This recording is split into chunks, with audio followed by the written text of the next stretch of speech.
Yeah, I do find some really good ones. It's just spam. It's just spam. Try to stay. I didn't know. It's just spam. That's where I do most of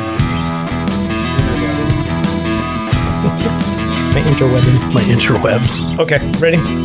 All right. I'm in. Hey, everybody. Welcome to Untitled Car Project. I'm Rob Spring. Jeremy Molt. Here with me. Grant is sick, and we told him to stay home. Ian is at the hospital with his girlfriend. She's not feeling well. So it's just me and Jeremy and Brad Rhodes. Brad, thanks for coming in. You bet. Thanks for having me. I'm happy to have you. Thanks for being here, and we're going to get into your projects and what you've been doing. Right off the top, I want to say hit us up on Gmail, untitledcarproject@gmail.com. We also have a Facebook, Untitled Car Project, and Instagram that doesn't get used much. Everything else is pointless. We don't get on there much. Also wanted to say thank you for Chad, C10 Truck Nerd, and Distinctive Industries. They reposted our last episode. That's pretty cool. Good to see a little traction on that. That was a great episode with Chad. Really good to have that guy on the show. It was. I also am looking forward to seeing him at SEMA coming up 2 weeks, about 2 weeks out. And Jeremy, you got anything for this week before we get rolling into the hot topics? No, nothing for this week. Hot topics. Got our new shirts. We got swag. Yeah. I was actually going to put that out there. This is episode 30. 30, yeah. 30. I want to do a contest for episode 30. Actually, I want to give away a sweatshirt. Yeah. Oh, actually, I should probably mention that. What's his name? Robert Hurt, our 1,000th follower. Yeah, his shirt is right here. His shirt. No, that one's mine. Oh. His shirt is actually in the truck with his address attached to it. Boy, that took a while. Right? Because now we're over 2,000. I kind of feel bad. Yeah. But it will be coming this week. All right. So I want to do a giveaway, but you're going to have to listen to the entire episode because you're going to have to answer a question. And Brad, pick a number between 1 and 20. 12. Okay. So the 12th email, we're going to give that person a sweatshirt. And not a JP one. Oh, I just kind of ruined it. That's all I'm going to say about that. All right. No, it'll be a Untitled Car Project sweatshirt. And I'm going to try to figure out posting some of this swag online, see if we can offer some merch. We'll do short runs. It's not super expensive. And I might even come up with some hats or something like that. Remind me at the end of the show, and I'll go get your business cards too. Hallelujah. I was wondering if those got done. Yeah, we got 5 apiece. Oh, they're the metal reusable ones. Nice. And they turned out really good. Cool. Thanks to my buddy Elvin for that. Yeah. Thanks, Elvin. Awesome. Super good. All right. Well, let's dig into the project stuff then, shall we?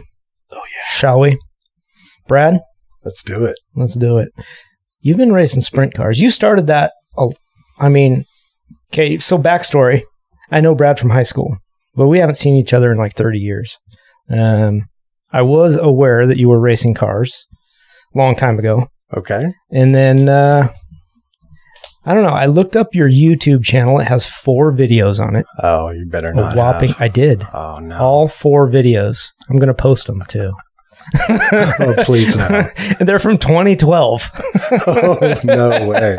So I think you need to update your stuff. Yeah, I sure do. That's those were the early days. Those were all those growing pains. Yeah. It kind of a little bit looked like it, but also looked like fun as shit. Yeah, it's a kick. Did you start in 12? When did you start? 2011. Okay. So yeah, that was early on. Yeah. Early on. And did you start with wingless sprint cars? I mean, 2012 you were in that. But like what got you to that point? Did you do any other racing prior to that? No racing at all. Okay.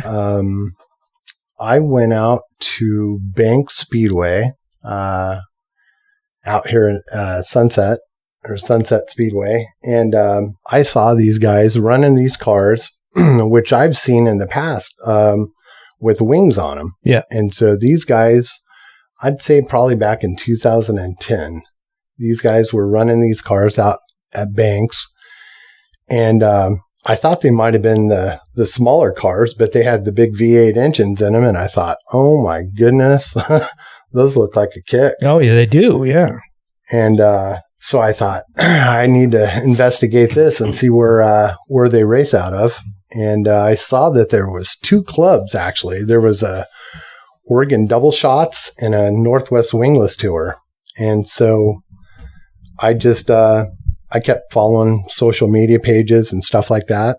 And saw that there was 2 series, and sometimes they'd come together and race. And then they would have their own schedule also. Some would go to Madras, some would go to Cottage Grove. And so I had to find somebody to go racing with, find a group to go racing. So what club you wanted to join up and follow what series and that kind of stuff? That's right. Yeah. But coincidentally, I thought before I jump in with both feet, I need to maybe go rent a car or go talk to somebody about driving one. Yeah, figure it out. And I went to Competition Motorsports. I found this guy online that would rent his midget to you. And, really? Yeah. And he also had some Nissan Sentras that he would rent to you to take out at PIR. But I said, hey, I'm interested in these sprint cars. And he says, well, actually, come on back here. He had a shop downtown Portland. And I go back to his warehouse, and there's a wingless Sprint that I saw running around the track. Oh, okay. So he had one that you actually saw out there. Yeah. So you're like, I know that one runs. Yeah. Yep. And so he had a guy driving it for him and a whole crew. And so I told him, and I was kicking around, maybe looking at a modified or something like that. And he says, oh, no, you want to run these. These are the way to go. Really? This will float your boat. They're fast. They're easy to work on. And everything's out in the open to work on. So he says, there is actually a race coming up next weekend up at Grays Harbor at a Biggie weekend back in 2010. And that Biggie weekend, they did some winged racing up at Grays Harbor and some wingless racing, but these guys would take their wings off and run wingless, these ASCS wingless show. And so it was a really big event. And so I met him out at PIR, and we drove up together, and I got to watch all of everything that was going on. Right. I got to go into the pits. I got to meet his driver and meet his pit crew, and he just showed me around, and I got to see, from the bottom up what was going on. But it was so intimidating because it was a 3/8 mile track, and these guys are hauling the mail. Yeah. And of course they had those wing guys that took their wings off to run, and they were just flying. Yeah. And so it was pretty intimidating. And I thought, man, I don't even know where I'd even start at. Sure. I started asking about what about practice, things like that, so I could get used to it. And he's like, yeah, every now and then they got test and tunes, and early in the season they'll open up the track to you. And so I thought, well, I'm going to have to go search out and try and find myself a car. Yeah. Wow. So you didn't get to drive one of his. You didn't get to rent one? No. That didn't happen? He told me those midgets he used to rent out years ago, but people would return them, and they were pretty worked over. Yeah, I'll bet. I'll bet that rental program had to be pretty difficult to keep up. Yeah. I mean, the deposit had to have been big. I think so. I would imagine. Holy cow. Yeah. Wow. That's really cool. All right. So from there. So I found I went to Flag. And of course, this was, I don't even know if they're still going, but it was like racingjunk.com. Oh, yeah. I've seen it. Yeah. Still going. And so there was a guy that was selling a sprint car down south, and he wanted to get out of it. And he had a pretty good price, or pretty easy price on it. It was like $6,500. Yeah. That's not Oh yeah. Usually, just the chassis. Sometimes they'll run, that same price. Yeah.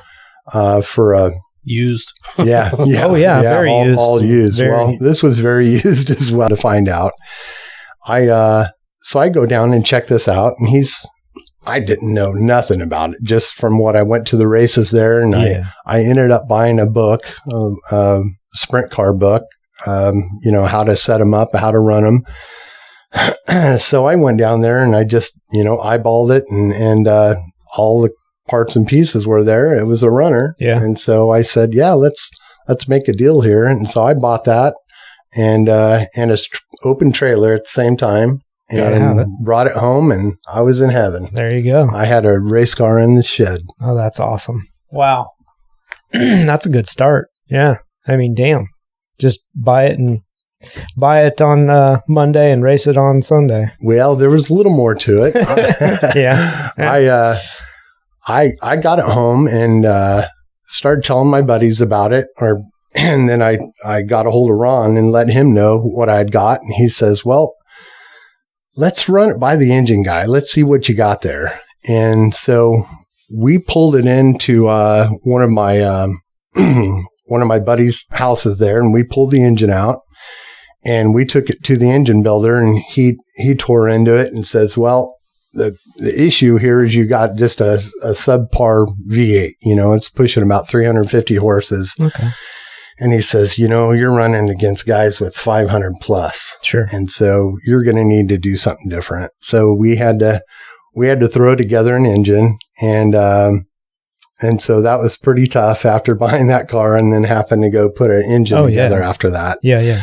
But I put it together so that you can find there's like a spec class for the lower wing sprints. It's like a sportsman class.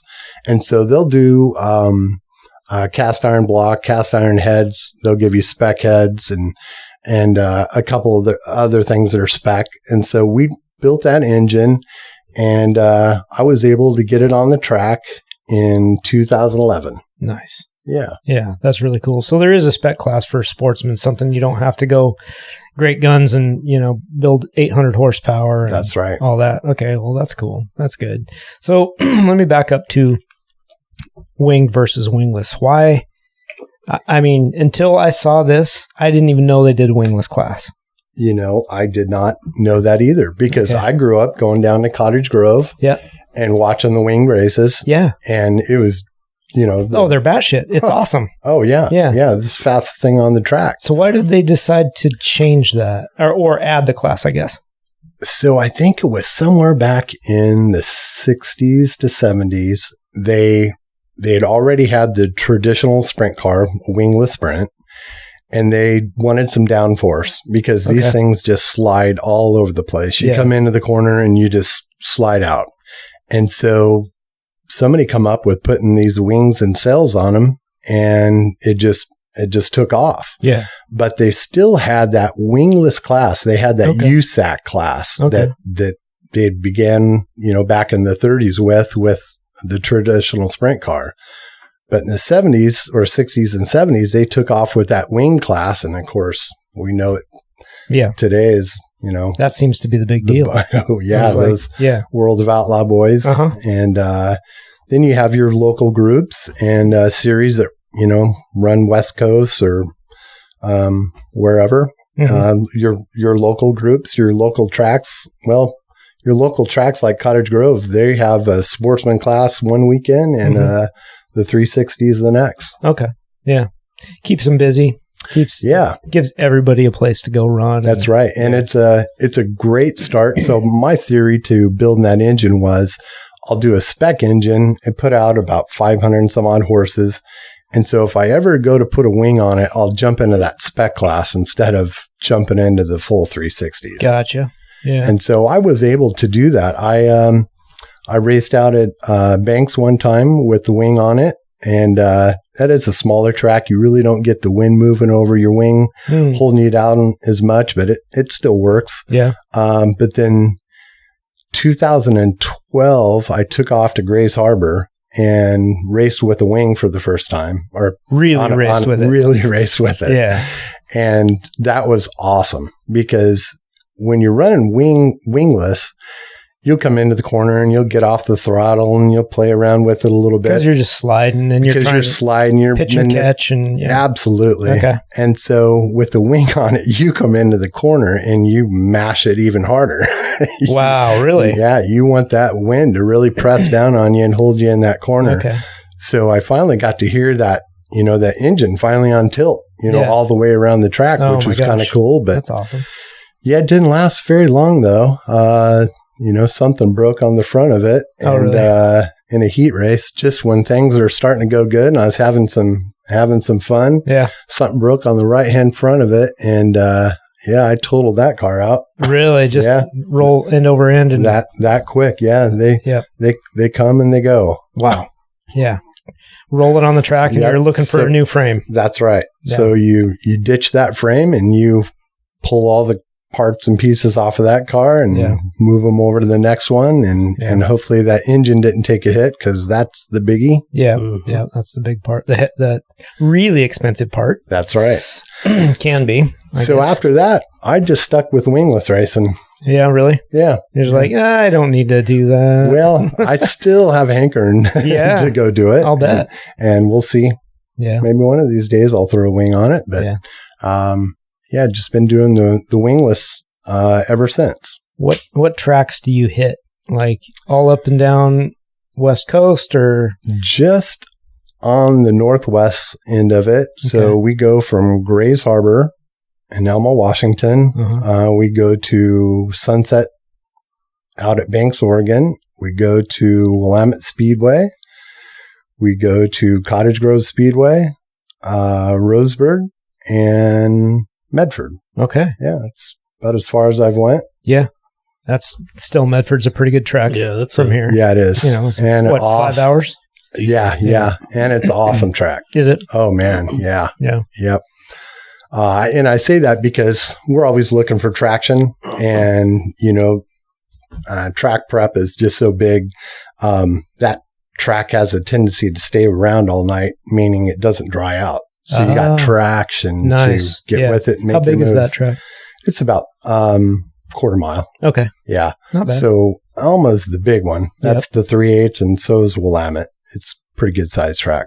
Okay. I went to Willamette twice this year and just wasn't on sprint night, unfortunately. That would have been cool. But, I didn't know. It was just random that we decided to go out and hang out and watch the super stocks and stuff like that. And very cool. Yeah, it was fun. But then I saw that you were there like one week and I was like, wait, what? He's still doing that? I didn't know, So that's why I reached out. I was like, dang, we got to talk about this. That's cool. Absolutely. So in your first year, 2011, maybe even your first race, how'd that go? Not very good. Yeah. Yeah, it didn't go good for a couple of years. Well, I mean, you had fun though, right? You were like out there trying to learn and running into people. I saw you hit somebody.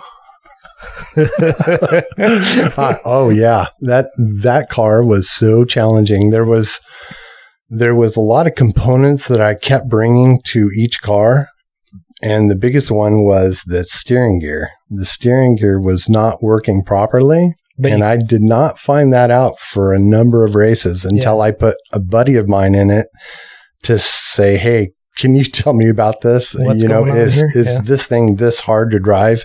Because I'd get out of the race, out of a heat race, just 10 laps, and you'd be wore out.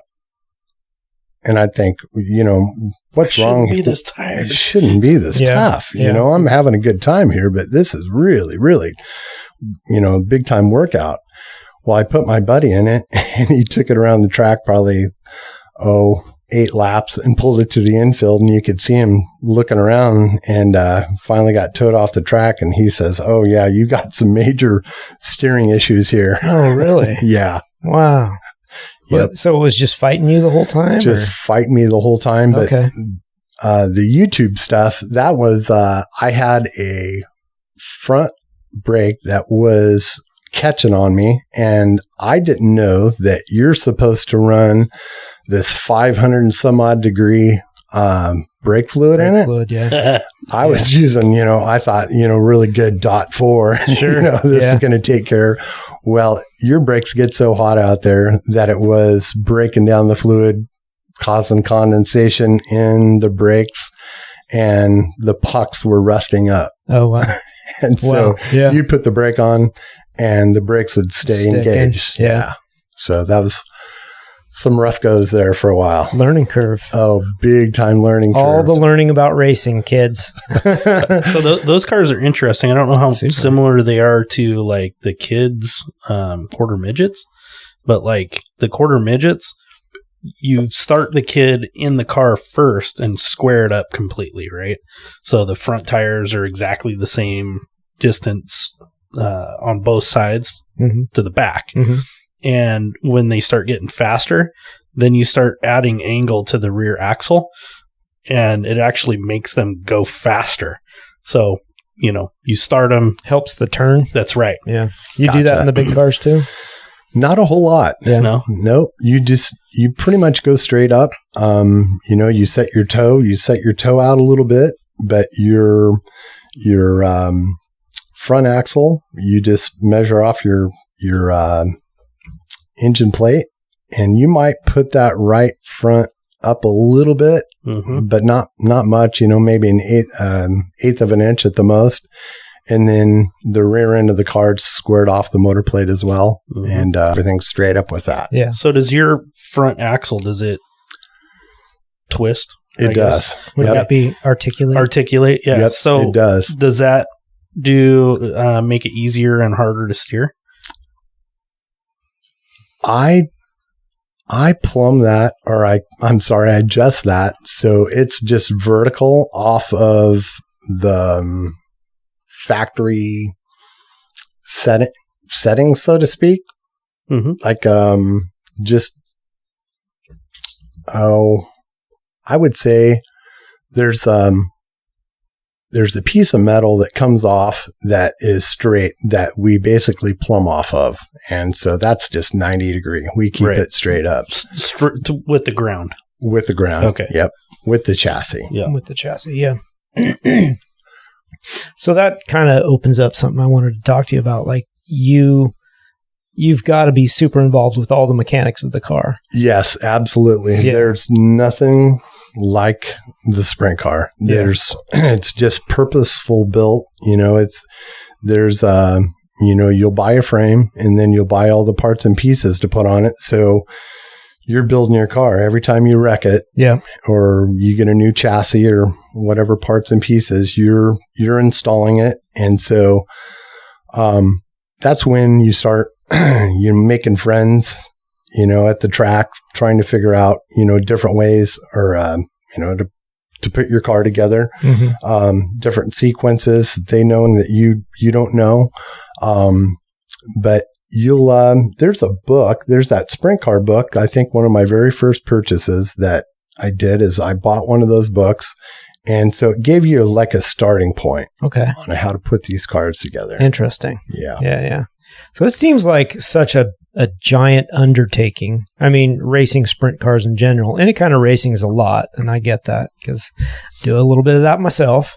But like, do you have a team or a group of friends or something that helps you out? I do. Yeah. I have one really good buddy that has been with me every step of the way. Nice. And that race that I went to up in Elma for the very first time was my good buddy, Chris Peterson. And he was the crew chief of that car that was racing up there that weekend. Oh, right on. And so we just cranked up a relationship, and he's just been there every step of the way. Wow. Just really helping me out with car setup to driving, to inspirational speaking. Yeah. Go faster, Brad. Going faster? Yeah. Yeah. That's understandable. So that was, you really need somebody like that. Because you can read as many books as you want, but until you got somebody right there telling you the different sequences on how to square your rear end up, how to get that front, together. How to balance the corners. Absolutely. Yeah. Yeah. These things are a real trip. The suspension on them are these torsion bars. Yep. And so you have these 30-inch rods that go inside of these frames at the front and the back of the car. and those torsion bars have splines on them. Yeah. And on one end of the spline is a torsion stop, which has a set screw, which you do your adjustment off of. And on the other end, it has a torsion arm, which pushes down on your front axle. And that's what lifts the car up. Gotcha. Yeah. And the same for the back. Gotcha. And then you have radius rods that connect to all of this suspension. It connects to the front axle and the rear axle. And that's where you do those adjustments on that axle, as far as pushing it forward or backwards. Mm-hmm. And then the balance on the corners.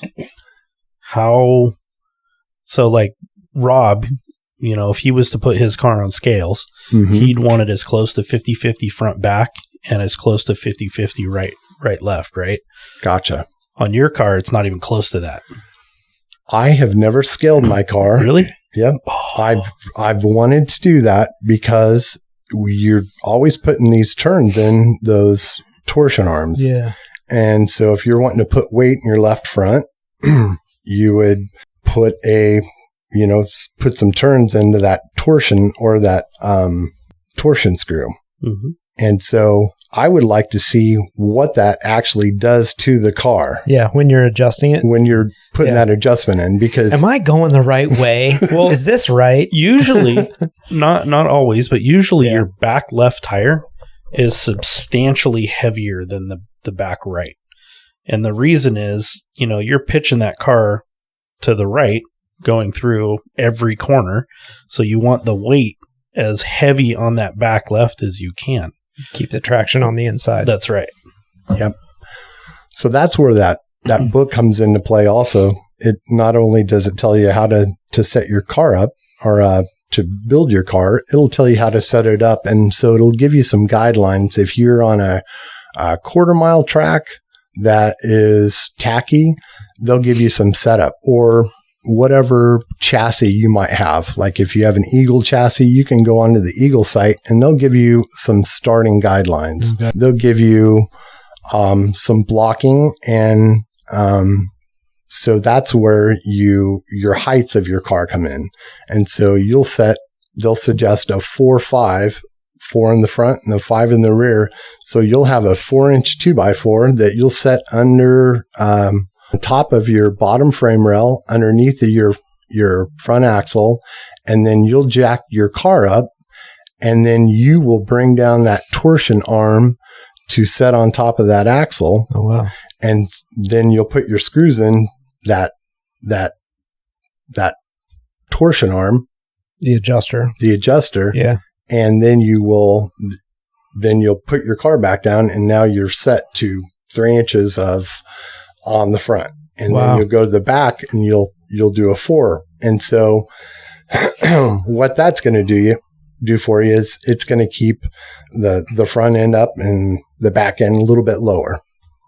And then as the night goes on, you can make those adjustments with those torsion adjustments. Yeah.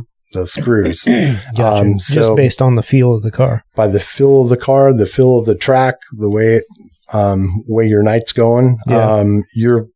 If you're getting dry slick and you don't have traction, you're going to want to lift the front end of that car up so that when you get on it, you're going to transfer weight to the rear tires. Yeah. Gotcha.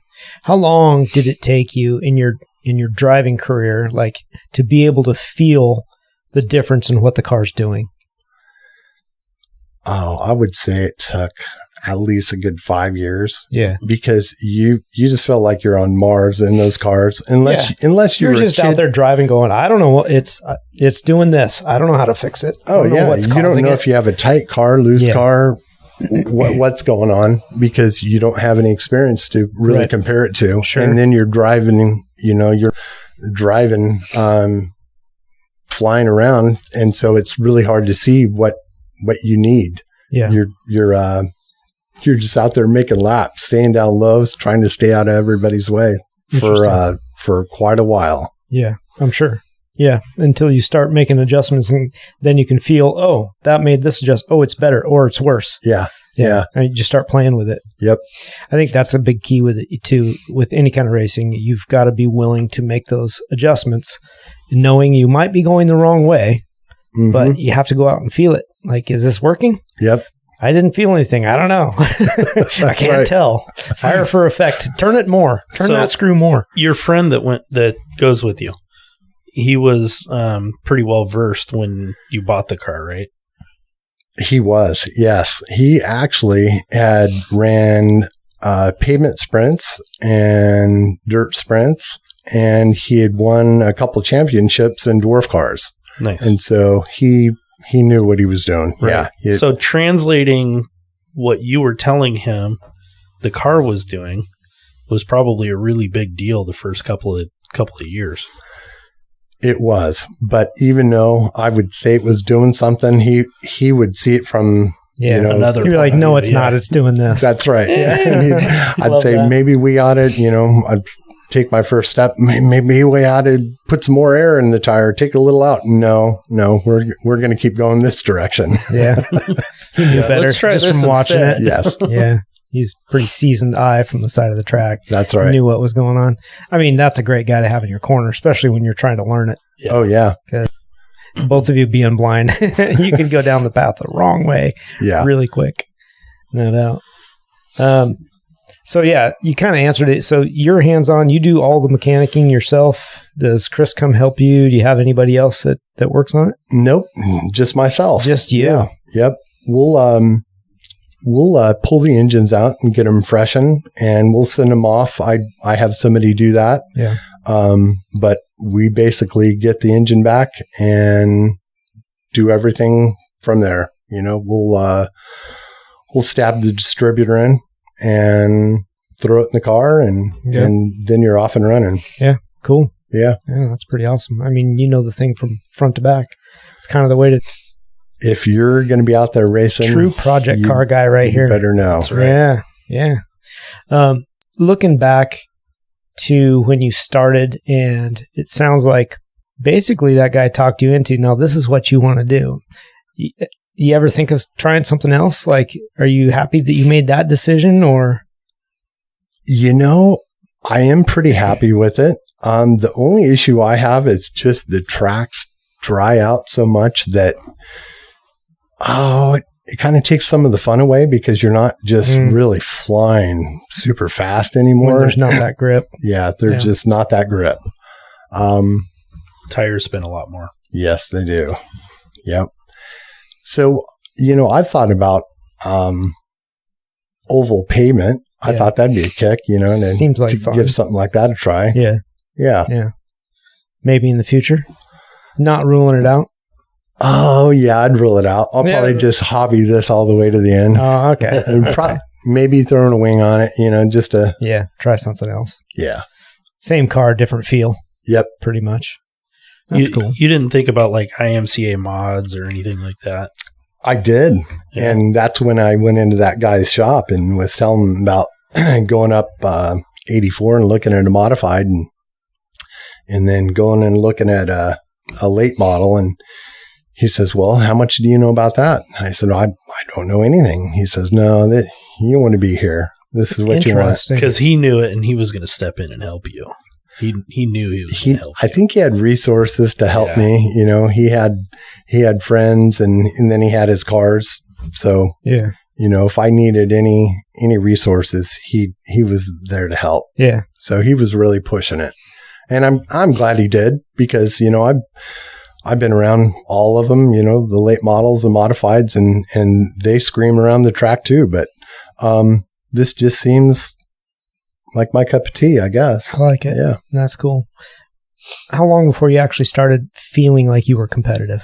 I'd say probably 2014, 15. Okay. So 3 years in ish, yeah, 4? Yeah, it took a while. Yeah. Yeah. Feeling, and is that feeling of actually being competitive, is that a mid-pack or your top 5? Where you at? That was mid-pack. Okay. Yeah. But you're in the mix and you're like, okay, this is cool. Yeah. I'm going wheel to wheel here. We're bumping and rubbing. That's right. Oh, he was doing that in 2012. I saw it. Yeah. That's on the video. Bumping and rubbing is not totaling a vehicle, though.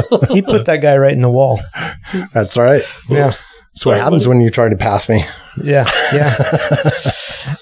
Then you pulled off. Yes, I saw the writing on the wall, how ugly it was getting. Yeah. I'm sure he wasn't too happy. No, and that's the thing too, is you're out here hobby racing with these guys. We all go to work on Monday. Well, yeah, you don't want to wreck somebody else's car. You don't want to be that guy. Yeah. And that's the toughest part about it too, is, I'll go out and wreck myself all day, which I have. But I don't want to collect anybody else, right. or be part of somebody else's. Yeah, if you can avoid it. Yeah. I mean, that's all of us. I wouldn't want to be responsible for wrecking somebody else's car. Sure. And then you get to the health too of them. You'd hate for somebody to get hurt, hauled off in an ambulance because absolutely. Of, your stupid move. So, yeah, for sure. It kind of keeps you in check. Yeah.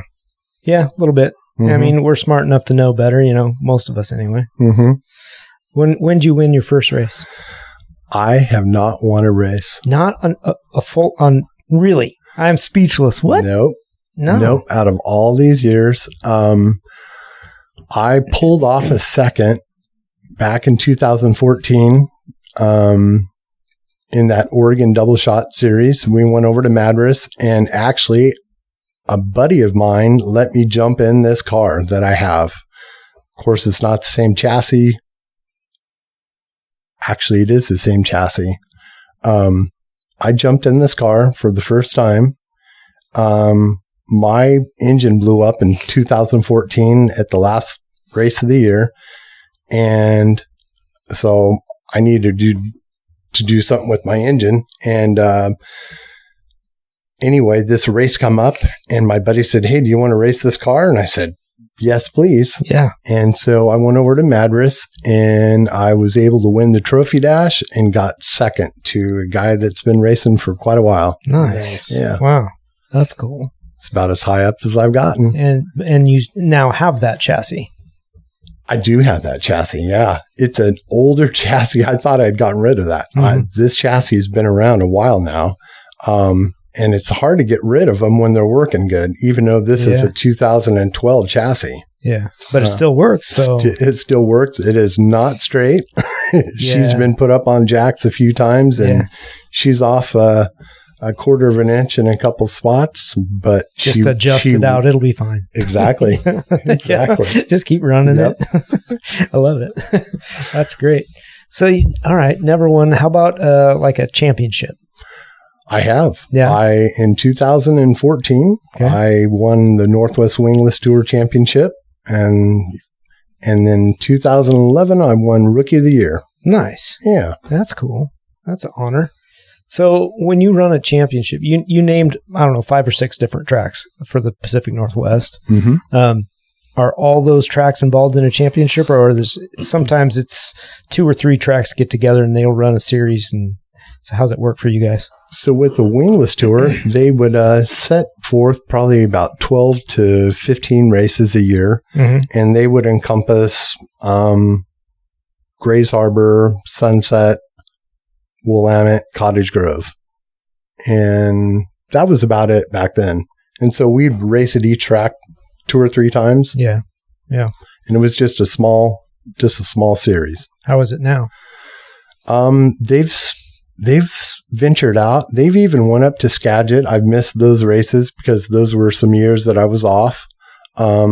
They've went down to Medford now, and then Roseburg actually threw some dirt on their track here a couple of years ago. It was a pavement track, and now they're racing down there. Now they're racing. So we're all over the place. Yeah, nice. That's cool.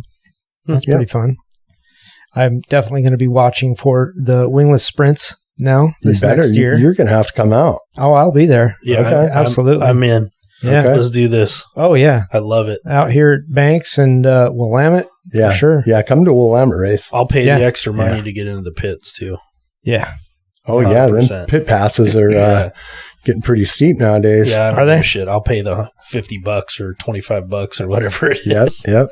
That's not that much. No. Is that all? It's like $10 for the tickets to get into the track. Yeah, it's not expensive. But yeah, it's like $25, $50. No, anybody that's listening, this is it's a good time. Yeah. It's so much fun to watch. I mean, just go sit in the stands. Get a pit pass. It's $40, but you get a chance to come out. People are wrenching on their cars and come out and talk to the drivers, and they love to shoot the shit with you.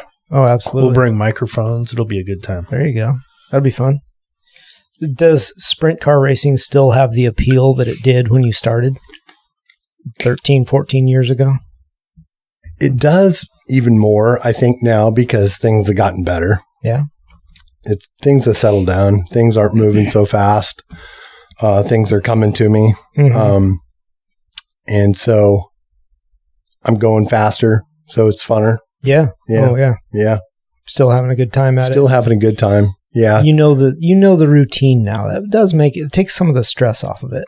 Yeah. And you don't get so worked up over it either as far as rain outs and whatnot. When I first started, there was no practice days. You know, like they were telling me before, you can come on out to the track and practice and whatnot, but you'd have all these rain outs leading into the season. Those were your testing tunes. Those were the testing tunes. And so I never got any testing tunes. Damn. It was come out to the track and it's race time. Yeah.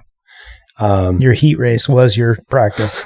That's right. They don't even give you warm-up laps, do they?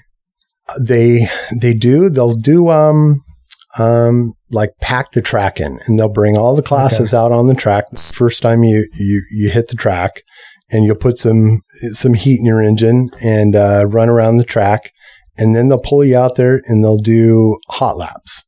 And so they'll pull about 3 or 4 people out there, and you go like crazy and see what you got as far as the car. Mm-hmm. And then the next time you hit the track is qualifying. And so they'll give you 2 laps and you go as hard as you can and see where you sit. And then after that, they'll put the heat races together. And usually there's 2 to 3 heat races in your group. Mm-hmm. And you'll do your heat race, which is about 8 to 10 laps, if I remember right. Yeah. And after that, they'll see what you did with both of those, and they'll put some points to it for your qualifying and your heat race. And then if you're really good, maybe the top 4, top 6, you'll do some trophy dashing. And so the trophy dash is typically 4 to 6 laps. Yeah. And after that didn't count for any points or whatnot. But they'll usually pull you on the front stretch and maybe draw a pill to see what the invert's going to be for the main event. Mm-hmm. And then you go from there for about 30 laps. And that's when the fun begins. Yeah, those 30 lappers or something. Yeah, that's fun to watch. It's a workout too. Oh, I bet. I'd love to do that. That would be freaking kicking the butt. Yep. So let's put them in a micro. That's where some really cram in there. No, they're actually pretty decent size. Oh yeah. I found out through this that they're racing down at Salem Indoor, and they have mini sprints and micro sprints, and that's where a lot of people, when you're young coming up through the ranks, that's what you'll do is you'll get in a cage car and then you'll jump into a mini sprint, and then and so plus you get to drive during the winter. Yes, bunch of cheaters. That's good shit right there. I wish I had wintertime practice. The micros, they're, I think the ones they run out at Banks are the 600. Oh, okay. Yeah. I saw some of those run. Yeah. They'll do 109 in the straight. Yeah. They'll beat our times. They'll beat our times out. Because they can hold it wide. Yes. Holding it wide open. Yeah. Yeah. They're crazy. That's awesome. I love it. Yeah. Yeah. That's cool shit. So currently, if you were to go to the races this weekend, who's your competition? I'm assuming you compete against the same guys week in, week out. Pretty much. Yeah, pretty much. There's over the last few years, there's been quite a jumble of new people. People that have come from the mini sprints and other forms of racing. Mm-hmm. And we have a whole nother group that's come in and that are placing in front of me now because they just have so many years of racing that car. I didn't start until I was 41. Right. So they started when they were 5. And so they come in and they're already fast as shit. They're already fast as shit. Yeah. Yeah. They're doing good. Yeah. Or you'll have somebody that'll move into the area too that might have raced, somewhere around California. Yeah, the Californians, you know how they drive on the road down there? They're a little bit faster than us. They're just practicing. Yeah. They're just getting ready for the when season. They're on the roads down there, yeah. And they're a notch above our group for sure. Yeah. Kind of found that with all racing disciplines, from the time I was racing motocross to even doing, autocross and that kind of stuff. Now, when I go to California, they're another level, but they get to race all year and we don't. Yes. And that makes a big difference. Yep. Those guys get to drive all the time. Arizona, yeah, New Mexico, yeah, Texas, yep, yeah, all those guys. Yep. And then if you get those guys back east, those tracks are all over the place. They'll be racing 3 or 4 times a week. They're like 10 miles apart. Shit ton of tracks. Yeah, they do, which is pretty cool. Yeah. So when you show up to a track and you see people coming in, maybe that you don't know, or do you mentally prepare differently for that versus guys that you've raced with before?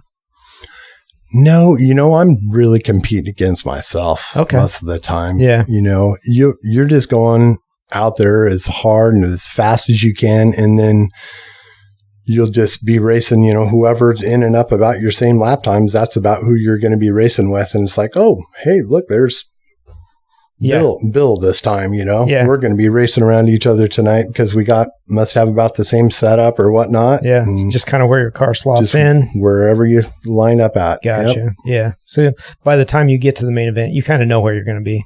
Yeah. Just from times. Sure. Yeah. And then if you have, somebody that's won some races and, you might be right there behind him, you can start scaling yourself. Hey, okay, I must be getting a little bit better here. Yeah, Things are looking good. Yeah, that's fair. Yeah, I know exactly how that feels. Yeah. So even before you get to the track, do you sort of mentally have a plan? Like maybe you've changed something on the car or motor or something like that. Do you go in and like, I want to experiment with this again? You kind of think about that kind of stuff? Absolutely. Yeah. Yeah. Yeah. There might be a new thought, of what you're going to do with some air pressure or some of your shock setup, or some of your offsets in your wheels or something like that. And you think, like you might see something back east on a video of one of the USAC guys are doing. You think, I ought to give that a try. I see what they're doing there. Maybe that's why they're so dang fast. Yeah. And so you'll get to the track and, with hopes of, something trying like something that. new. Something's going to work out for you this weekend. Does it usually? Sometimes you might find something that hits a little bit and you just put that in your pocket. And good. Just keep moving forward to that. Yeah. That next thing. But, all in all, I would think, it's just trying to get in better shape, because you do start to work your tail off in the car. Mm-hmm. And so, trying to get in better shape, I think that's probably the most inspirational part is, if you get in better shape, I think I could do better. Yeah. And so. Yeah. Keeps you driving. Yeah. Like physically, personally driving forward. Sure. Trying to be better. Absolutely. Yeah, I get that. Yeah, for sure. Do you take the same philosophy, like as a race weekend prep mentally or things you want to try? Do you look forward to, like right now you're in the off season. Do you look forward to next season and say, this is the direction I want to go next season? Like I want to these changes to the car. I want to prep this way, whether it's the same or whether it's different. Do you look that far out, or do you kind of wait till the month before and you're like, boy, I better get my shit together? Yeah. Well, yeah, it's, right now I've been looking, gearing's a big deal. Mm-hmm. Because you'll get off the track and you have these tacks that you're not looking at while you're driving. You're really focused at driving. And so you get out of the car and you're looking at your tack, and if you're turning that thing 8,500, you need to back off your gears. And so, you'll go to different tracks and you'll put different gearing in. And so, like, I really got a big time surprise down in Roseburg this year. First time I was ever at the track. It was a 2-day show and I only showed up at the second day, and come to find out that this track was tacky as could be. But on the video, I thought it was going to be slick as could be. Oh. And so I had some of my same setups on it. And so when, you talk about wanting to go down there again, well, yeah, I want to go down there again with the right gearing. Gotcha. And a different setup as well. But Yeah. gearing was a huge deal, Sure. I had such a high gear in it, I was just not doing what I needed to do, Yeah. or the car wasn't at Yeah. all. Well, that's interesting. I hadn't even considered that you changed the gearing in the car per track. Yeah, it's a quick change rear end, Okay. and so you'll pull those gears out, and they're just solid gears, and you'll yep. You think of it like your girlfriend. You have Yep. big ones on top and small on the bottom. Okay. I like the big on the bottom, though. Good visual. Good visual. I like it. So that's not something you think to take with you just in case? You do. Yeah. You do. And you change, and then you don't change enough. And then How many combinations do you have?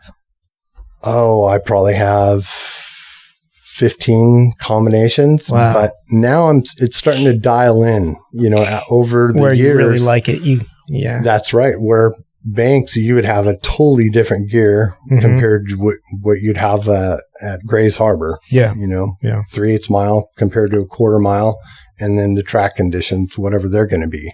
So what are we talking about for a 3/8 mile track? What kind of gearing?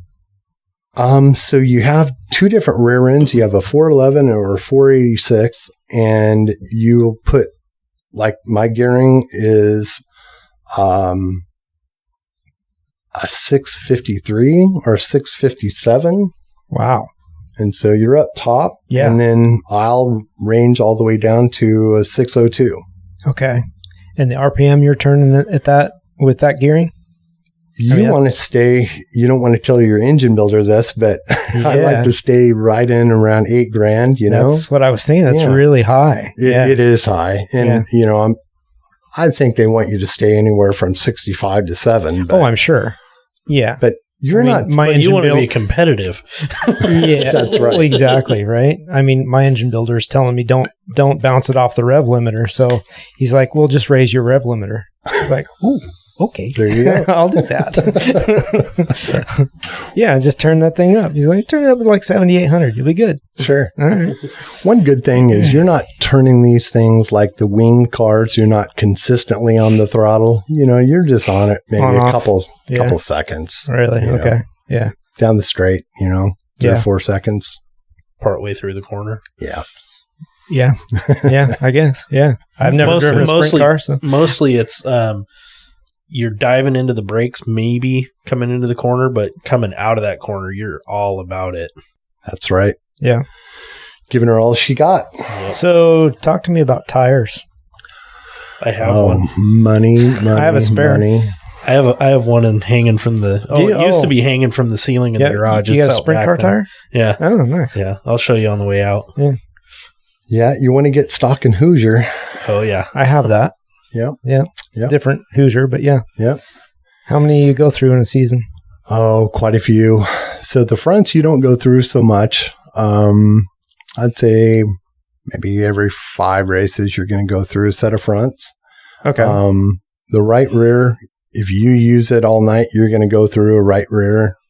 And a left rear, you might get 2 races out of it, possibly. Okay. So you're but if doing a you're right using- rear every race. And if you use that same left rear, but you typically don't because you're changing the diameter of that left wheel all throughout the night, so you're not using that same one. So you'll use that 96, diameter tire 2 or 3 times at the most, Yeah. and Yeah, then they go away. You've got to find somebody to take them. You got to drop those off in the back of Les Schwab's parking lot A when lot they're of times closed. they leave them out next to the dumpster. Sure. Yeah. That's where I found mine. Yeah. That's a lot of tires. That's Yeah, you go through quite a few. no doubt. They did come out with these race savers here in the last couple of years where you can flip flop them that right rear. Years ago, you couldn't. It wouldn't go both directions, but this Race Saver you can. And so you can get maybe in an extra half a night or a night out of one. Because you just flip-flop it. Makes a difference. Yeah, it does. Yeah. I mean, because you wear out that outside. Right. And then you just flip around. Well, that's really cool. Yeah. Yeah. How much other wear stuff do you go through? Let's see. Probably lots of Heim joints. Clutches? Yeah. Yep. No clutches. These things are just the most interesting thing. It's a direct drive. Oh, okay. Yeah, so you got a U-joint off.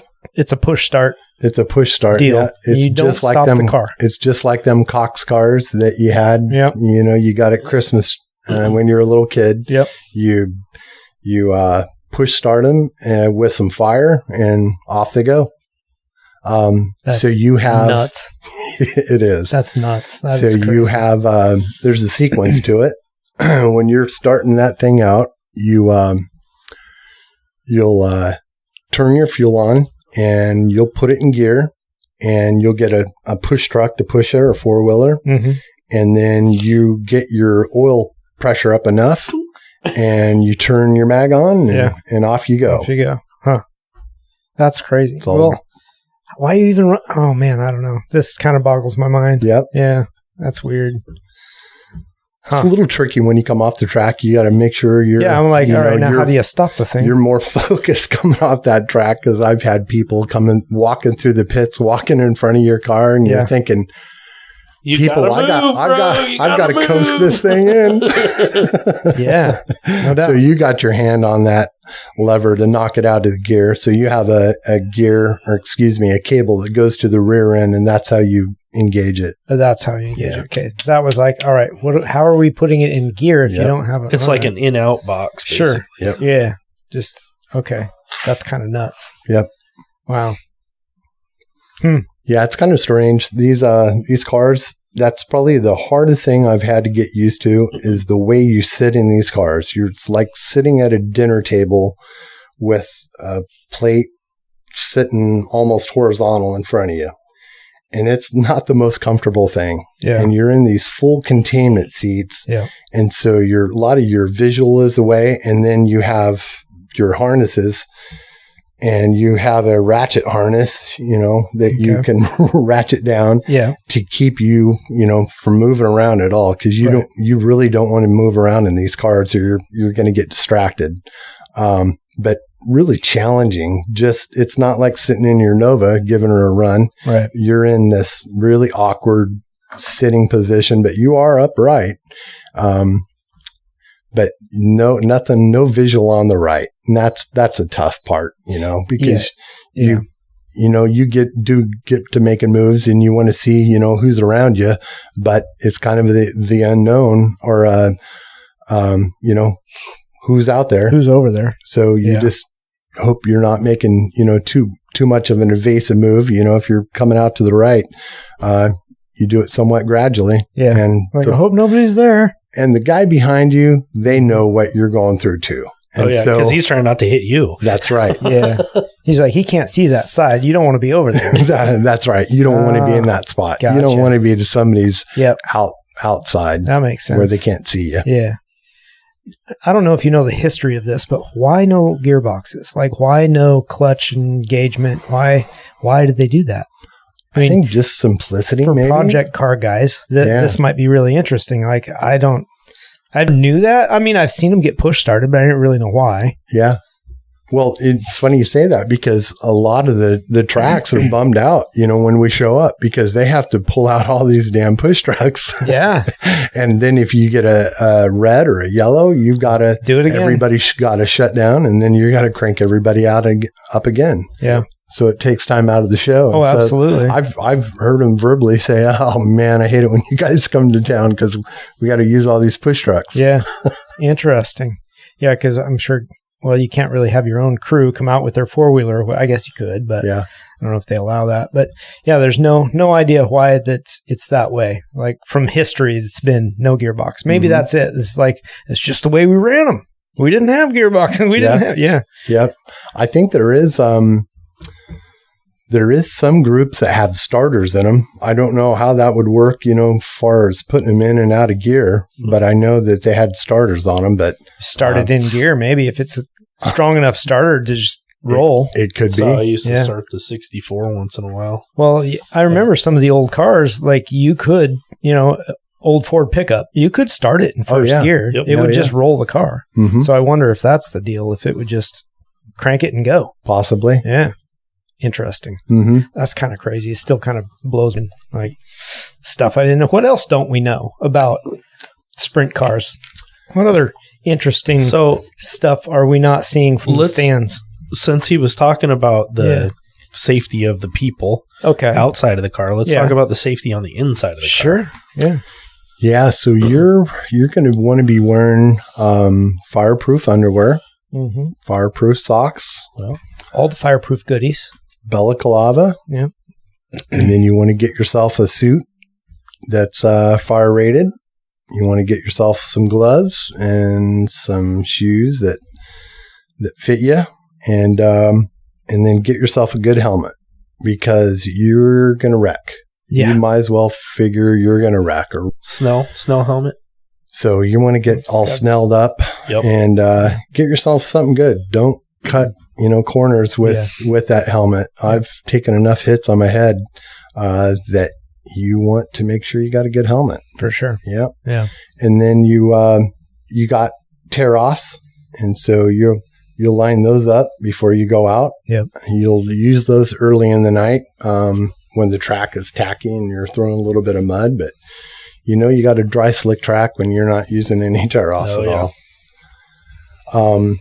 Neck protection? You do. You have yourself a Hans device that goes up and over your shoulders and connects to your helmet, and that is needed for sure. When I first started, all we had is little donuts, right? And that's not the way to go for sure, right?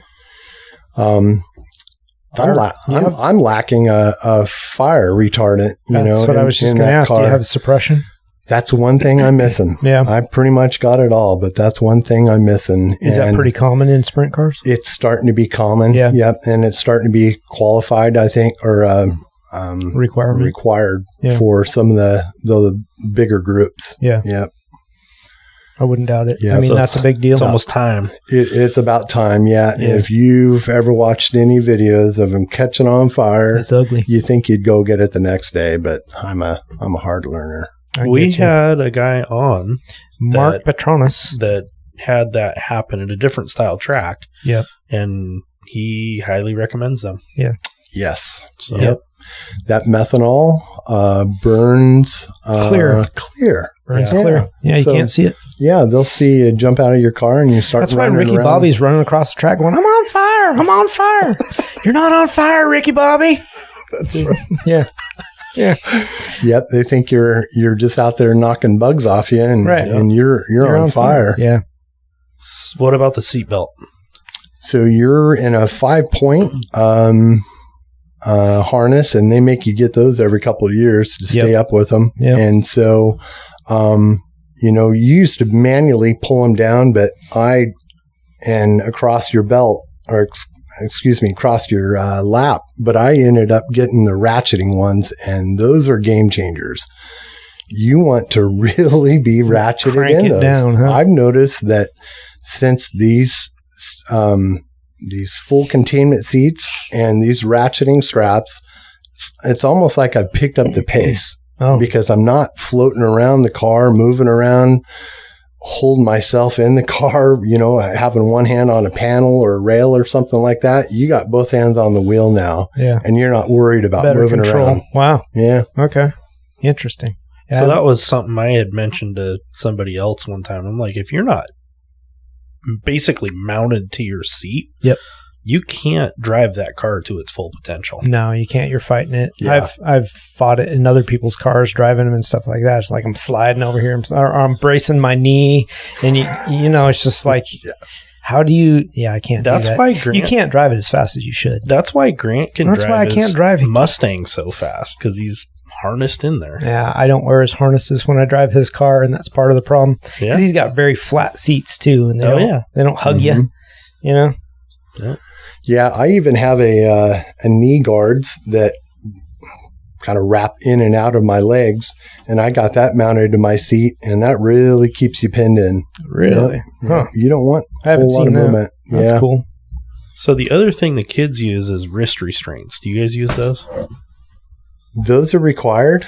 Yeah, keep your arms but inside the car. full containment seat, I've just theorized, even if you're rolling, it would be hard to get your arms out of that full containment seat. Yeah. So they're just, they're on my wrists, but they're really not ratcheted down or anything like that. I think as long as you can't reach the ground outside out of the window. car. Yeah. Yeah. Well, there's no window. It's just cage, right? cage. But if you can't reach outside of the cage to the point where you would touch the ground if the car was upside down or whatever, you're probably fine. Yep. Yeah, I mean, you don't want your arm flinging out of the car as it's rolling over. Yeah, well, I've seen a guy out there at Banks get to roll in his car and his helmet come off. Oh, geez. Yeah. Wow. Yeah, that's gotten too much of a hurry, I guess. You need to do better, sir. Didn't strap it down? Or, I mean, I don't know. I guess didn't latch his helmet. Yeah. Good Lord. I couldn't even imagine. Wow. That's not good. Was it? He must not have been wearing a Hans. No, this was back, pre-Hans? 2011, 12. So, yeah. Yeah, pre-Hans, I think. Yeah. I'm not sure when they came out, but they were a little spendy. So, you just put that in the back of your mind. When those first came out, they were really expensive. I mean, they're still not cheap. Yeah. Not as bad. $500. Right? Yeah. I think I paid $400 for mine. But they're not. That's not too bad. Yeah. I mean, early adoption is difficult because the prices are so ridiculous, and we're all on a budget here. Oh, I know. And grassroots racing. And then you put the safety off. That's the last thing you purchase too. Isn't that nuts? It's silly what you think about. Yeah. I'd rather go faster. Why be safe? Well, right? I need new tires. How am I going to afford this? Yeah, I need tires and a new motor. Seatbelt was the first thing I bought for the kids. Well, yeah. I bought the chassis and then I bought the seatbelt. Like next day. Yeah, that's cool. How's your family support? I mean, you've been doing it long enough that obviously there's not too much resistance. Yeah, there is a lot of time invested in it, and you just have to balance it for sure. It can be a toughie because this is all during the summer months, and it's not every weekend, but like I say, there was sometimes anywhere from 12 to 17 races in a season. It's a lot of races in the summer. And so you've got to, ration your time, for your family and definitely try and bring them on board to the races, but then also give them the time, when it's not a race weekend, when you're really needing to work on that car and that's the hard part. It's like, it's an off weekend, but I need to work on the car. Absolutely. And the wife wants to go to the coast, and you're like, oh. You go to the coast and stay up late. Yes, you do. You're going to be out there after 9 p.m. Yes. Till about 1 a.m, 4 or 5 nights a week. Often. Yeah. It's a tough balance for sure. Yeah. The kids liked it growing up. They got to go and push me around on the 4-wheeler and get to see dad race, and that's fun. But I think after a while, the fun runs out with the wife, and she'd rather I want to do something else. Let's go to the coast or go to Seattle, do something. Yeah. Besides this racing. Yeah. And you're like, but I want to race. How do you tell them that? Yeah. So when you're working on these cars, right, have you ever had a time where it's like the night before the race and you got to be there at whatever time in the morning and you're like working on that last thing, basically getting ready to load so you could leave? Oh, absolutely. And just drive out there? Yeah. Oh, yeah. Yeah, you don't want to do that, but man, you find yourself so many times doing that because if you're just a one-man show, you're writing yourself a list, maybe taping it to the car and all the things that you need to do, but there might be a couple of those things that, I just forgot to do that. Oh, rough. And you have to do those. You miss a nut or a bolt on those cars and it could be the end of your night. Oh, it could be the end of the chassis. Yeah. And so you really got to, nail everything. And so you just, even running up till race time, you know, you might be doing some of those final touches to make sure you got it dialed in. You got that checklist you go around and check off before you get on the track? You do a nut and bolt, you know, there's so many 3/4 inch nuts on this car and bolts. You just go around with 2 3/4 inch wrenches and just check it all. And they're probably the Nylock nuts too, right? That's right. Yep. Okay, so these things are almost identical to the kids' quarter midgets. Absolutely. So one night I'm up at my buddy's house. We're getting ready to like go racing the next day. I show up Friday at like 5, and he's got 2 bare chassis sitting on the bench. And I'm like, what the fuck is that, bro? He's like, oh yeah, we got some work to do tonight. I'm like, we got to do full car setups, bro. And I was thinking we were going up there and putting the cars on the scales, adjusting the suspension, and then we were loading the cars. Loading the trailer. No, full build. From 5 p.m. till about 2 a.m. And the last thing we did was switch cars. Oh, wow. I built one, he built the other one, and we switched cars at the end and went around with the 1/2-inch wrenches, checking everything. Smart. Yeah, that's a good one. Yeah, that's rough. Yeah, after this last engine build, I only got 3 races in this year. And really? Yeah. So I went down to my buddy Ricky's house, and I'd had a hard time getting my car started and running right. And I haven't even timed it yet and set the barrel valve. Well, I'd set the barrel valve, but it'd been running hot. And so I went down on a Friday night. We had race in Cottage Grove Saturday. And so it's raining outside. We got flashlights duct taped to the front of the car. Oh, man. And he's pushing me up and down Lowell Highway. Oh, wow. Getting this thing going, you know, because you've got no other choices. You can't do it at the track. You know, who's going to push around at the track? So we got a 4-wheeler pushing you up and down the road. You get it started, you come in, try and time it. Oh, it dies. Okay. Well, go hit the 4-wheeler. You're going to go do the whole circus again and again. Well, that's what I was going to ask you when you started bringing it up. It's like, well, how do you bench test? How do you just start the motor to tune anything? That's the biggest thing there is. Yeah. Because you're just tuning by ear. You know, if you have any kind of fuel issues, so you basically time the car, but then all the fuel is up to you. And so you can't, you know, you don't have a track to go take it out on and run her a couple laps and come off. Yeah, it's running good or no, it's running like shit. That's right. You got race the next day. So you got to have enough experience about you to know, you know, what you're going to set it up. What are you going to time it to? What are you going to set up for pills and your fuel system? And so you got to have somewhat of an idea to go to. So you just run it down the road. The police are not listening to this at all. That's right. Okay.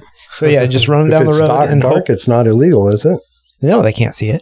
It's fine. That's right. So you can't lift the back end up and put a strap on it and pull it with a truck or something? I was kind of wondering about lifting the back up with a big impact and try to crank that thing over, but I don't think it would spin it fast enough. They do make devices for a nominal fee to put on that rear end, that quick change rear end. Okay. You just take the cover off and you put this mechanism on so you can start it. And it's gas powered too, right?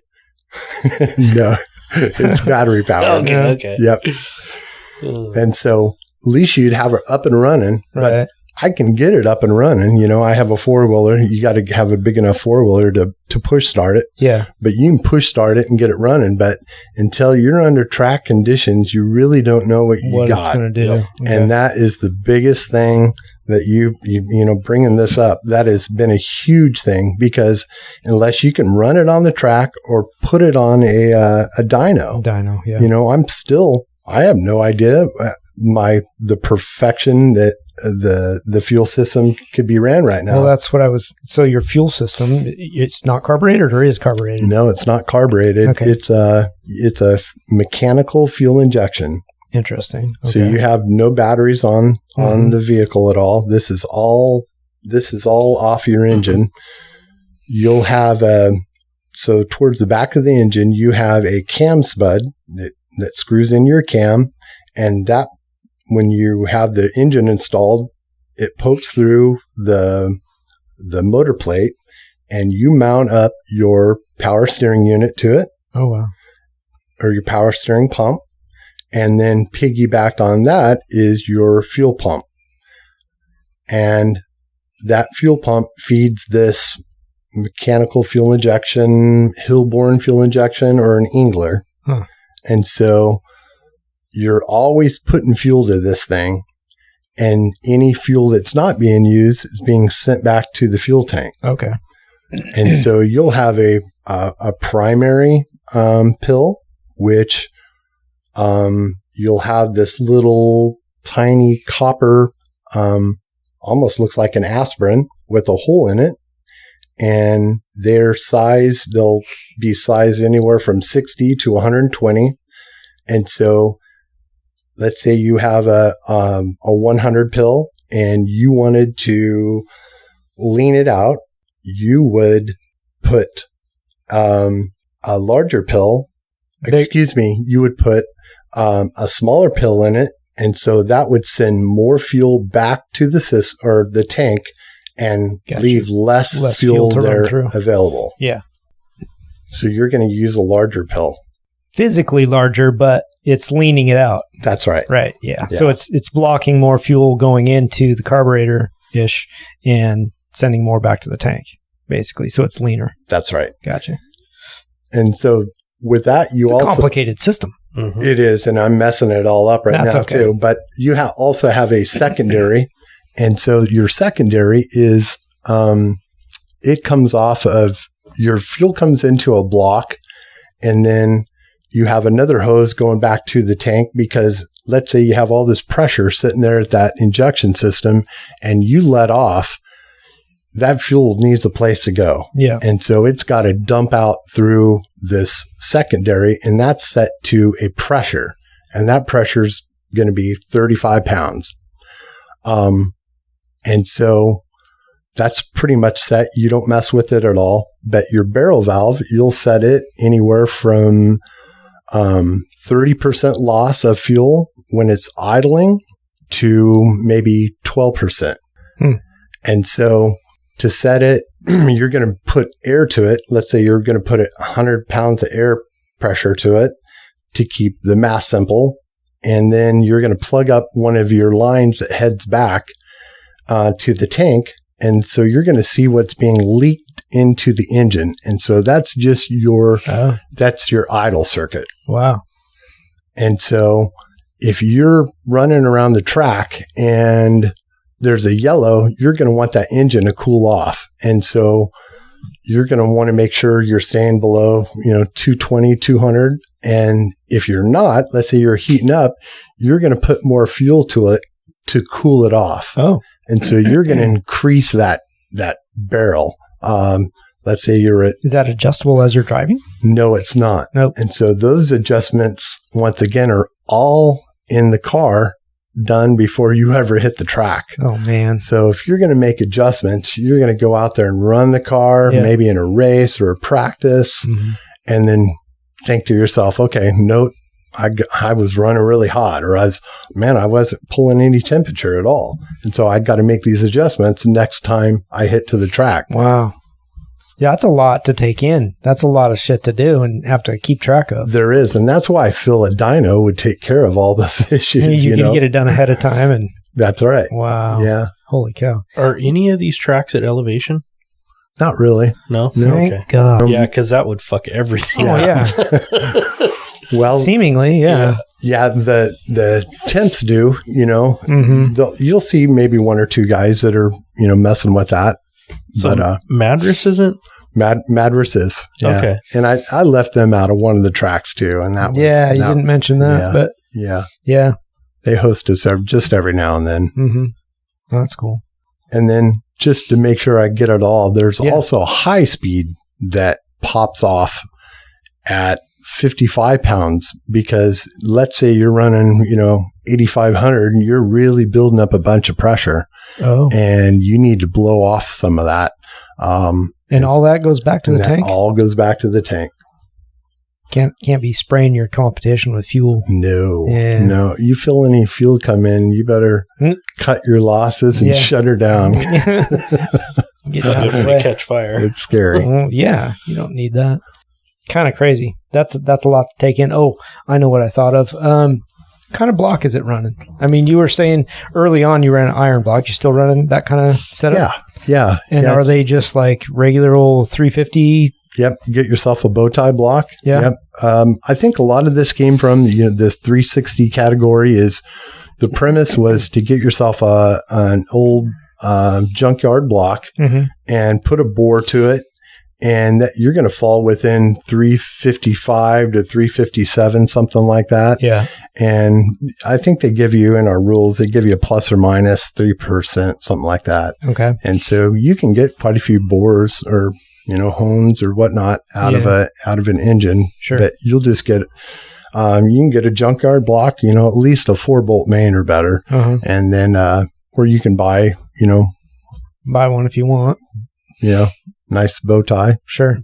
So, and I'm sure that was originally at least to try and keep costs down a little bit. You're just recycling engines at that point. Yeah. Yep. But now it's, it's all about the money. People are. More money you got, the faster you can go. Absolutely. Yeah. Tenths are expensive. 350 crank or 305? 350. Okay. Yeah. That's cool. And then how many chassis have you gone through? Oh, man. That's a tough one. He's counting on his fingers, ladies and gentlemen. There's a lot. He's only got one hand out, though. So far. He's got his foot up there, though. He's cycled through 3 times. I got, as it stands now, just 3. Just 3 chassis. That's impressive. Since 2011. But I'm on my 4th one. Okay, you're on your 4th. I'm in my 4th one. Yeah. Do you still have some of those? Like, are they... No, they watered them up completely. Watered them up bad enough. Yeah. This one I'm racing right now, I've watered it up 2 or 3 good times, but it's still going. Holding in it's there, still there's no. After you wad it up, do you have to? Yeah, do you have to have it like tech inspected or anything like that, or no? You just manual, or you physically go over it yourself, look at it, make sure it's not. Yep, your safety's in your own hands. Yeah, for sure. No, oof. So after you wad them up, how long does it take you to grow the balls to get back in that car? About an hour. Yeah, because you're mad at yourself. Okay. You know what happened, and you like want to just get that erased out of your mind. Yeah. Yeah. I've always been that way too. I think the only time it ever bothered me, and specifically racing motorcycles, is if I don't know what happened. If I don't know what caused it, the crash, then it gets in my head a little bit. I'm like, where the fuck did that come from? Yes. If I know that I lost the front end or somebody clipped me or I did something wrong, I can write that off. I'm like, I know exactly what happened. I know what not to do or whatever. But if something comes out of nowhere and I hit the dirt and I'm like, what happened? Yep. That scares me. That's why that wreck up at Elmo with the wing on it, you wreck and then you get your car back to the track and you're like, what broke? But you don't know what it was because you have so many different things on your car that's broken now. Right. You're not quite sure what caused that wreck. Yeah. I know it was something in the front right. I don't know if it was a wheel. Tie rod. I don't know if it was a hub. Yeah. The bearings came out of it. Mm-hmm. Did one of the arms collapse? Did a torsion stop come off? Yeah. You just never know. Not really sure. Yeah, I think those are the ones that really kind of get you. Like start thinking, and then you're going over everything 12 times. Oh, absolutely. Until you're back in the car and you're driving. You're like, it feels fine. Everything feels good. I'm good. Keep going. Let's see what this will do. Yeah, let's see what happens now. That one rung my bell. Did it? Yeah. Little concussion when I got out, there was a lady at the track and said, "Here, grab my arm." And I thought, I don't need to grab your arm. And I took one step and I thought, yes, I do. I surely do. You need to escort me off this track. Damn. Yeah. Wow. That was a couple weeks of, okay. Serious. What's going on here? Oh, yeah. Wow. Yeah. Replace the helmet after that one? I did. Yeah. Oh, yeah. Yeah. And you saw marks in it and went, oh, yeah, I could see why I had a headache. No doubt. Yeah. Helmet, but even they have limitations. It's crazy. Ooh. So what's your thoughts on the state of sprint racing, especially grassroots? Like, how's the sport? Is it healthy? Is there a lot of it out there? Is it declining? Is it growing?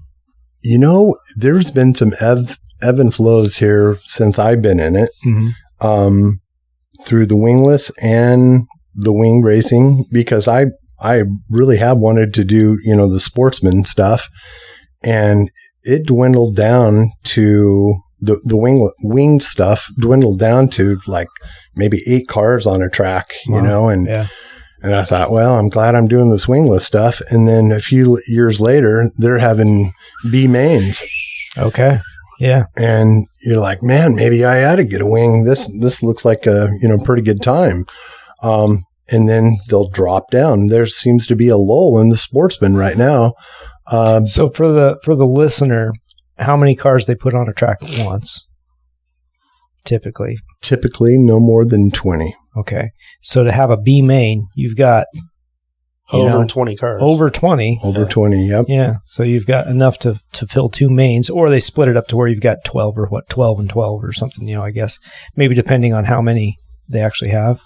Like if you had 22 cars, how would that work? They might pull in, they'll start making exceptions. I've seen them make exceptions up to 24 cars. Okay. So maybe we're looking at like you're getting 30 cars to turn out to have an A and a B main. Yep. That's a good turnout. That's a lot of cars. Yeah. There's only been one time out of all these years there's been a B main at a wingless event. Okay. Yep.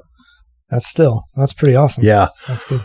But the wing racing around here is big time. We've got some heavy hitters up and down this Northwest that even when the national boys come to town, they're running in the top 5. Oh, that's cool. Yeah. Man, really, that'd make you feel good. It's awesome. Yeah. Yeah. That's really neat. That's pretty cool. So, yeah, it's the wingless is declining a little bit, but winged is up right now and ebb and flow. Yep. Yeah. Yep. Their wingless took a little bit of a dive here a couple of years ago, but it's growing. I think we had 16, 17 cars last race, which is pretty decent. That's a decent class. Yeah. We've been down to, I think I've been down to 9, 10 cars. Yeah. And that does not make the race tracks happy. They want you to be putting on a show. Absolutely. That's their business. Forking you out, $700 to the winner at the end of the night. They want to see a good show. Full class. Best full class. For sure. It depends, I would assume, too, on just who shows up that weekend. Maybe somebody's busy. Maybe they probably try not to run against another track because that takes competition away. Yep. But, not everybody comes out every weekend. That's right. I guess the guys that are serious about the championship do, which I wanted to ask you about that. Like, do you plan your year saying, I don't know, are there multiple championships running at once? No. In our class, there's just the one in this area. Wingless Sprint Series now. Okay. That's our group now. Yeah. Those 2 groups came together and formed this one. And so there's just one series going on of wingless racing. Okay. Yeah. So when you go into the season, you're like, I'm going to do the whole thing as much as I can so that I can compete for championship. When I first started, I knew that, there's a big learning curve here and I needed to get to the track. The only way I was going to get better is get on that track. For sure. And so I was trying to really deliberately to make it to every single race. Mm-hmm. Well, I did that. I'd say a good 5-6 years, maybe 7. Yeah. And then things started tapering off. I just got busy at work. One thing or another was popping up. I wasn't losing interest, but there was just enough things in the way I wasn't getting to the track. Yeah. And just wasn't getting so worked up over it either. It's not the end of the world if you don't make a race. Yeah. It's okay. That's hard to feel in them. It is hard. Yeah. It's tough, but you miss out on a few races. You're like, okay, it's not the end of the world. Yeah. It's okay. I'll catch up. It makes it fun getting back to the next one, though. It does. Yeah. Yeah.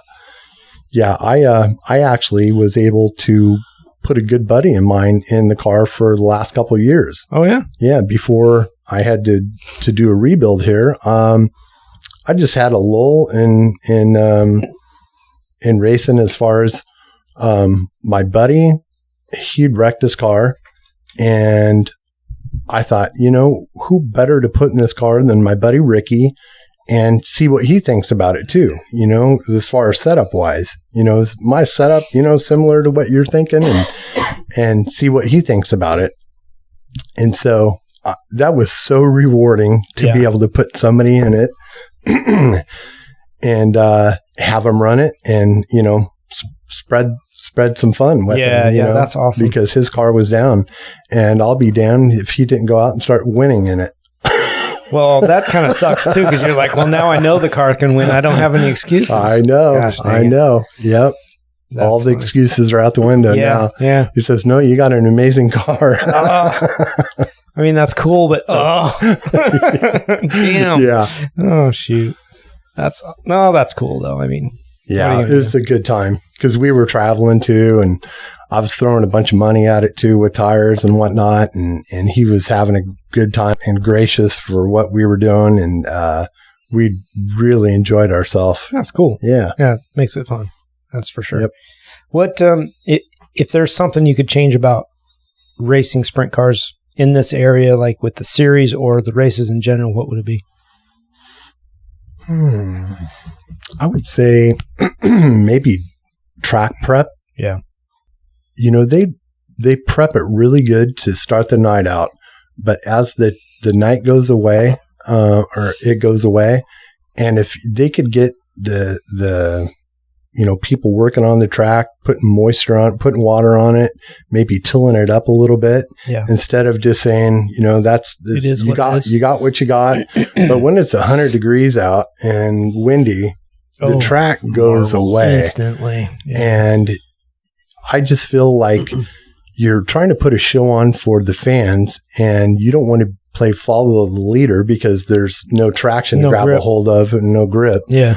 That if you were able to come out and prep the track during the race, you could, free up, some lanes, put some moisture up top, maybe come out and rototill it up a little bit, just tick a little bit. Don't go too deep. Don't go too exotic. Just touch the top of it. Just touch the top, touch the bottom, give us a lanes, and we're going to put on a better show for you. Yeah. And also for a driver too, you're wanting to go fast. You're wanting to, you want to rip it up. Let's go. Yeah, let's go. Yeah, yeah. But when you're just, on a dry, slick track, it does take a little bit of the fun away. So after going to these tracks for years and years, same tracks, do you notice the surface change? Did they bring in new dirt? They do. Okay. Yeah. All right. Because just as a relatable thought, like I've gone to the same motocross tracks for years, right? I raced dirt bikes for 30 years. They lose their dirt. And you're like, how do they lose their dirt?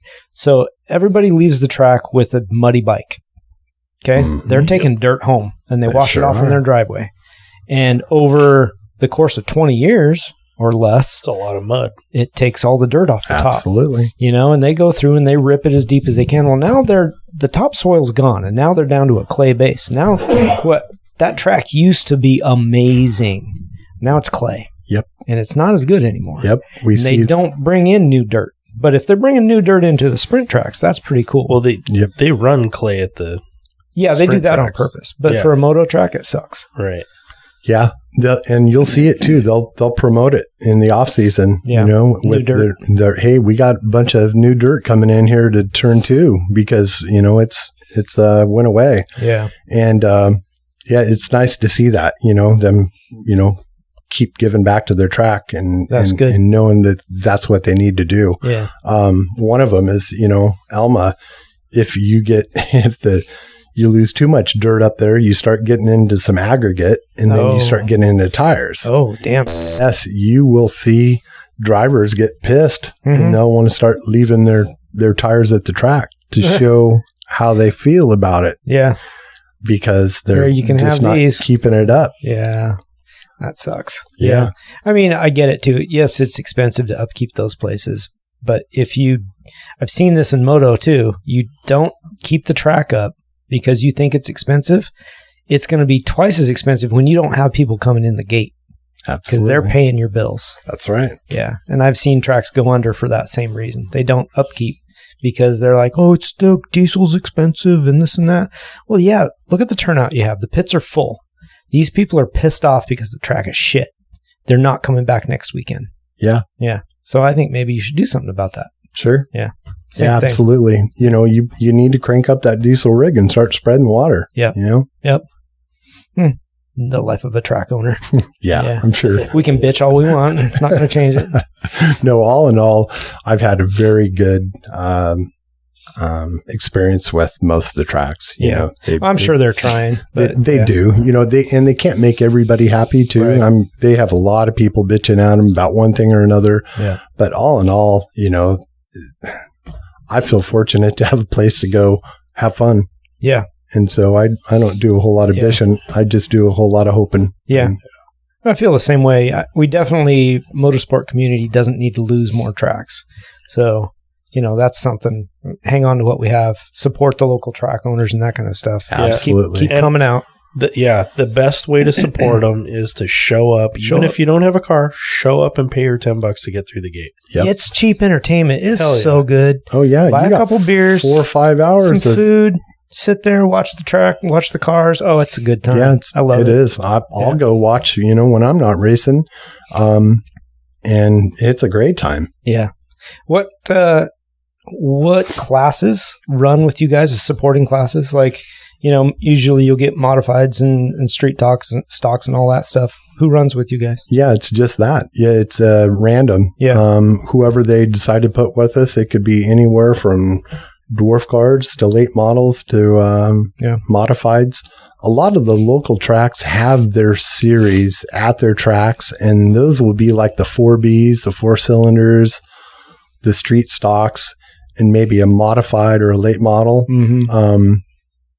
And, you know, they're typically running every weekend. Yeah. And then being a touring group, there will be the highlight of the night. Gotcha. You know? Yeah. You supplement the bill, basically. Yep. Yeah. Yep. No, that's really cool. Yeah. So it's just up in the air on who's going to be there. They typically don't put us with any wing sprints, but we have in the past. You know, we've been a support show for the World of Outlaws. Really? Yeah. Oh, that's cool. Yeah, you think you're something special then. Yeah. Oh, yeah. You got semi trucks out there parked next to you. Oh, damn. That's the big time. Yeah. And you're out there with your motorhome and your flatbed. Yeah. Oh, wow. So when Jeremy wants to go buy a sprint car, what advice would you give him? Stay down low and don't make any evasive moves and just have fun. Stay out of everybody's way. My next car, by the way, will be another quarter midget. I got a niece coming, so. Nice. That's good. What about for actually buying the car? No, that's what I'll buy. No. I'm talking about, you know, somebody wants to go buy a sprint car. What do you look for? You know, are there plenty of people selling used sprint cars? There is. People are in and out of the sport all the time, or maybe they're upgrading or. Absolutely. Okay. Yeah. You'll see rolling chassis, and what that typically comes with everything besides an engine and all the components on it, like the fuel injection. Yeah. But you'll have your chassis, your rear end, your front end, and your steering gears. They might possibly take a steering gear out, but it typically doesn't come with a fuel pump or a power steering unit. Okay. You know, a few things you'll have to add to it, but you can get some really good deals, and that's on wheels. You know, it's rolling, and then you can go from there. Then you can decide on what kind of engine you're going to put in it. You know, and that kind of dictates what class you're going to be, or sportsman, or do they still run sportsman? They still run the sportsman wing class. Okay. Yep. Yeah. And then I call it 360 class. It's just they're spec 2. They're supposed to have spec heads, ASCS type heads. But we're fortunate enough. They've kind of changed the rules around to where it's open. Okay. I can have open heads. Mine are, breathe maybe a little bit better than a typical ASCS engine. So you can bring, let's say Grandpa Bill, it's got some heads or, some engine component parts that you can put together to make work for you. Yeah. That'll fit in your group. But yeah, I'd say go out and get a rolling chassis and then find yourself a good engine guy. Yeah. That can knows how to build something that can turn 8,500 RPM. Yes. Gotcha. Yep. And those are coming few and far between 75. Fewer, definitely. Yeah. Yeah. What's that? I'm going to air quote 75. 75, yes. Say that to him, to his face. That's right. 75. We're going to run it at 7,500. And then when you write it out, 85. Yeah. Well, he'll know. He'll know when you bring it back. He'll be like, you know what? You went over 75. You've been turning this thing. Yeah. I can tell. Yeah. What? Did not. I did. No. So, what's your life outside of racing? Well, I have an adult foster care home that I've been doing for a number of years. It's got 5 developmentally disabled gentlemen in it. And so that keeps us hopping 24 hours, 7 days a week. No doubt. And my wife has one now too. You've got 2? Yes, my brother was in it as well, and he's since passed away. And so my wife came in to operate that home, and so she has the same type of home I have, and so goodness. We're pretty busy. Yeah, no doubt. Wow. Okay. Well, how about hobbies? What do you do when you're not racing? Oh my goodness! When you're not you're not working on the project car. I'm working. Didn't you hear the 24 hours a day thing?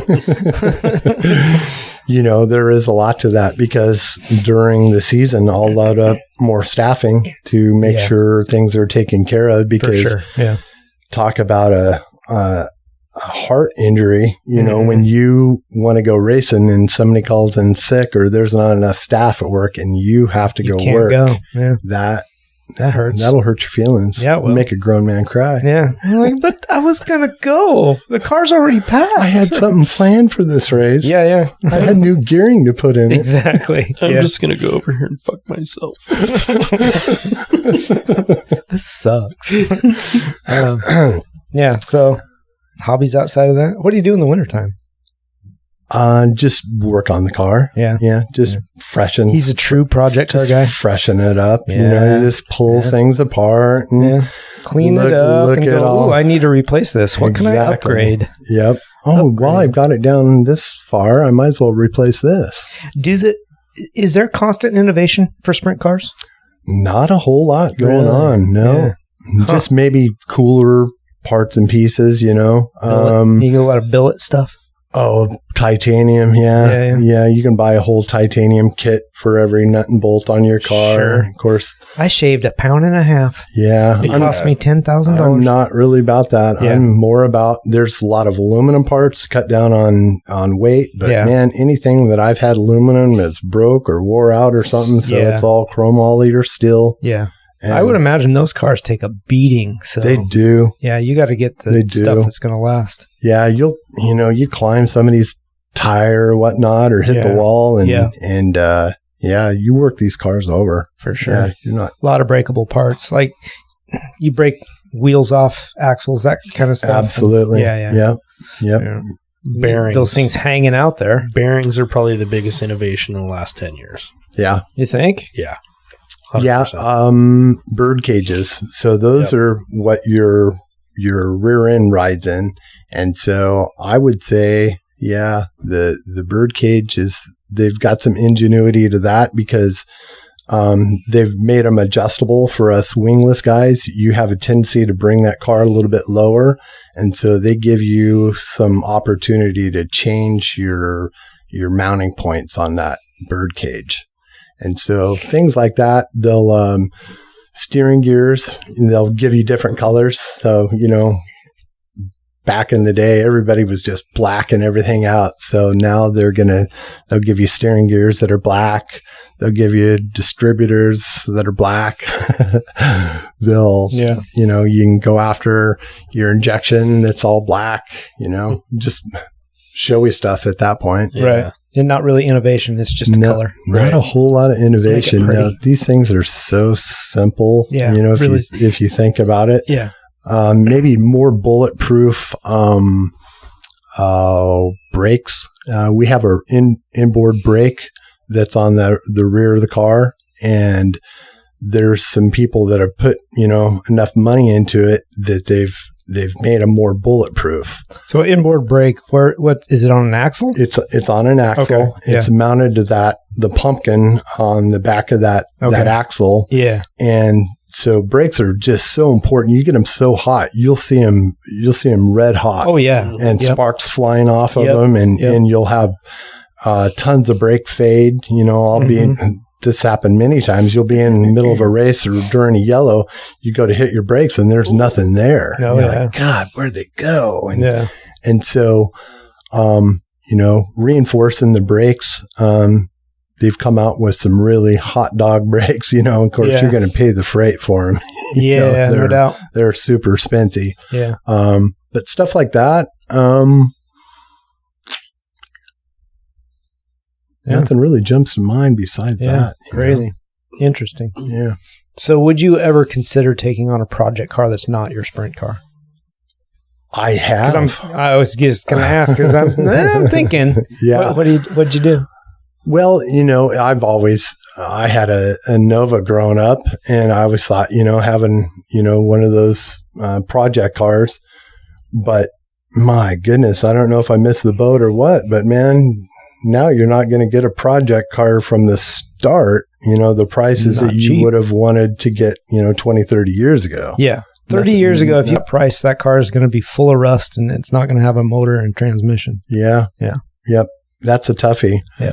And then right now, of course, I'm in these are some of these give and takes in relationships. We got a house that's in the HOAs now. Oh, bummer. So that's going to cut away any kind of project, anything that you can't stuff in your garage. So I've got one project going all the time, which is the sprint car, and the other side's full of knickknacks, garage stuff. So there's not a whole lot of room to do any of those projects, but I definitely wanted to. Yeah. I don't know if I'll ever get to it, but I do get thoughts of it. But my biggest thought is just going out and buying something, buying something that's already done, and or mostly done, or close. Something you can do a little something to. Yeah. Buy that Nova. You just spend $25,000 on it instead. I know. It's done though. I mean, that's not bad, right? Sure. Yeah.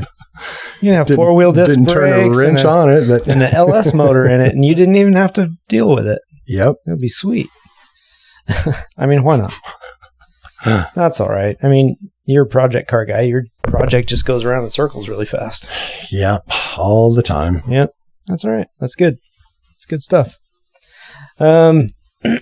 We'll pivot just a little bit. Okay. We kind of touched on your social media. You going to update that? Yeah. So, because I'm going to tell people about it, and they're going to go look at those 4 races, and they'll be like, "Whoa!" And that's funny because I had my nephew come out, and he had just gotten into cameras, and he's like, "Yeah, I'm going to video all this." And I'm like, "Hey, I don't necessarily want you on me the whole time. My buddy Chris is going to be racing. I kind of want to see how to do it, maybe get some of him." Yeah. And then the way my night was going, I said, "Hey, don't even get me anymore. You need to get him." And so that was back in 2012 while all the learning curve was happening and working all the bugs out. But yeah, I really haven't posted much unless it's on Facebook. I should have gotten a race car site, or separate page for that, Yeah. instead of all my friends seeing me posting about racing. Yeah. Don't you have a family or anything? No. No. I got a white sprint car. Oh, what? Well, this is what this is for, right? You just post racing stuff on Yeah. there. Nobody else wants to talk about it. I have to put it somewhere. Yeah. This is what I love. Yeah. That's fair. I get it. All right. I wanted to. Did you find any project cars for sale, Jeremy? I did. All right. What do you got? Let's jump to project cars for sale. There? Yep, we're gonna go there. We'll come back to the other stuff. Okay. Let me open the phone. All right. Actually, you could just click on that tab up there, and I'll start the first one. Yeah. Click Oh, on yeah. one of those. First one? Yep.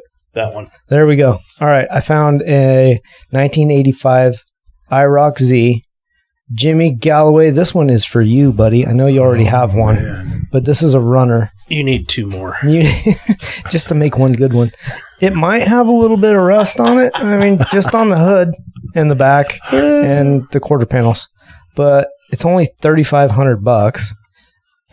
I can't see where that's from. Oh, it's Vancouver. It's in Vancouver, Washington. And then click on the next picture. This one? No. Oh. There. That. Yeah, there. Oh, nice. Yeah. It's blue and gray and rust color. And it's got full interior. I think it's an automatic, though. That's the only drawback. But, I mean, it's Weren't in they Vancouver. I thought all IROCs were. Oh, I don't know that to be true. I don't either.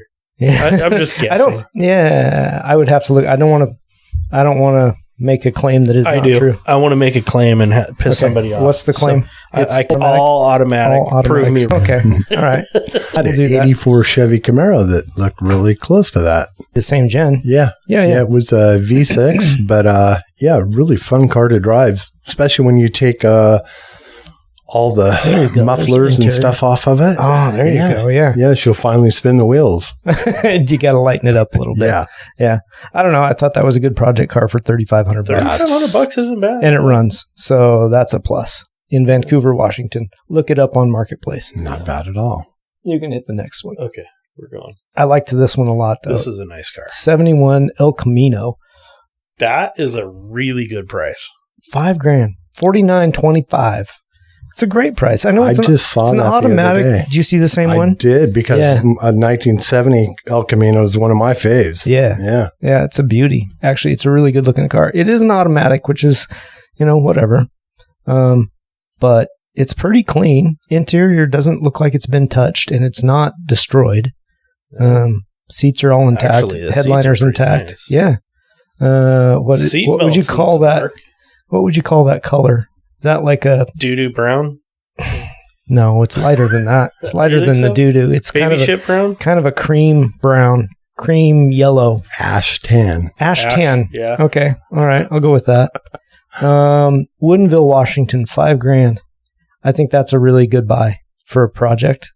Yes. It's actually pretty straight. It's really straight and no signs of rust. It doesn't say anything about it.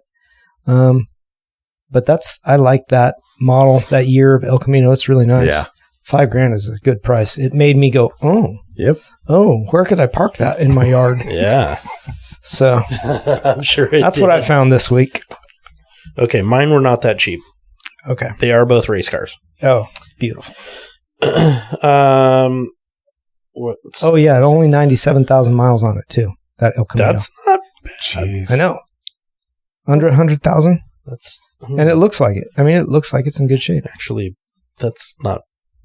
You're gonna go buy it? Yeah, It's tempting. It's very That tempting. is really tempting. it's super tempting. I'm not gonna lie. Okay, so I like to surf race cars for you on Instagram, Okay. and two of them I actually found earlier today. There's a 1986 944. It is a cup car.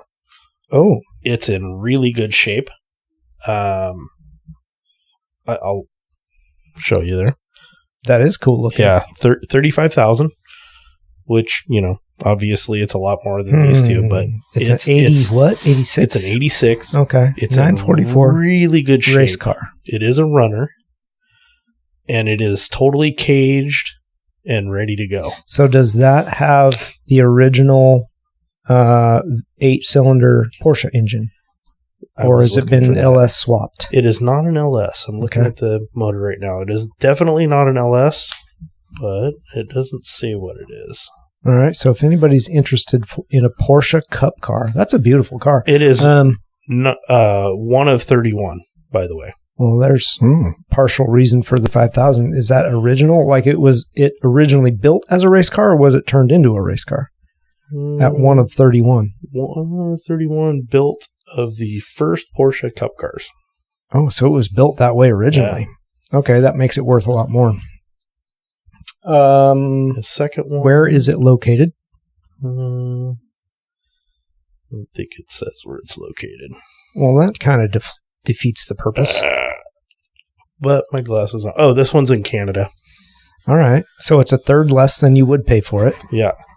I mean, Yeah. You're actually only paying, what, $28,000 for it? 20, yeah, something like that. Yeah. God, my eye's not working. You got to open them. There you go. That one's actually glued shut. Okay. It's a nice car. I'll have to do a little more digging and see where it's at, but I think they actually have a website too. What car are we talking about? That was the first one. Okay. So the second one is it doesn't say what year, but it's a Viper. 65,000. It was just lowered. It is blue on white, or white on blue. Race numbers. White on blue. Yeah. It is winged. It doesn't say whether it's a ACR or not. 65 grand. Yeah, you didn't go for the project cars. You went for the high-end race cars. It would still be a project car, because there's still some things you'd have to do to it. Yeah. Like put a motor in it? No, this one has a motor. It's got 29 hours on the motor and the gearbox. It is tube chassis. That's not many. No, it's not. Yeah. It is full setup.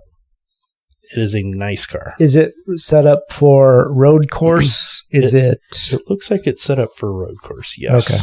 All right. 65,000. Unknown location. That's race cars for you. This one is unknown. You look that up? It is race cars for you. All right. And I'll have to look and see if they have a website. Oh, yeah, they do. You can email them at sales@racecarsforyou.com. You probably also look on their website. For a Viper. Those are the two. You got 65 grand burning a hole in your pocket. Go buy 10 sprint cars. Actually, they also had a couple of Porsches that I was looking at that were in the fairly reasonable range, like under 50. Yeah. That I was pretty impressed with, but these two stood out a little bit more than those. That's cool. Porsches. Yeah. I saw one and I thought of Grant because it was 2 914s for, gosh, it wasn't much. I think he sent me those. 6 or 7 grand. Yeah. One of them has all the running gear, but had a lot of rust. That was the yellow one.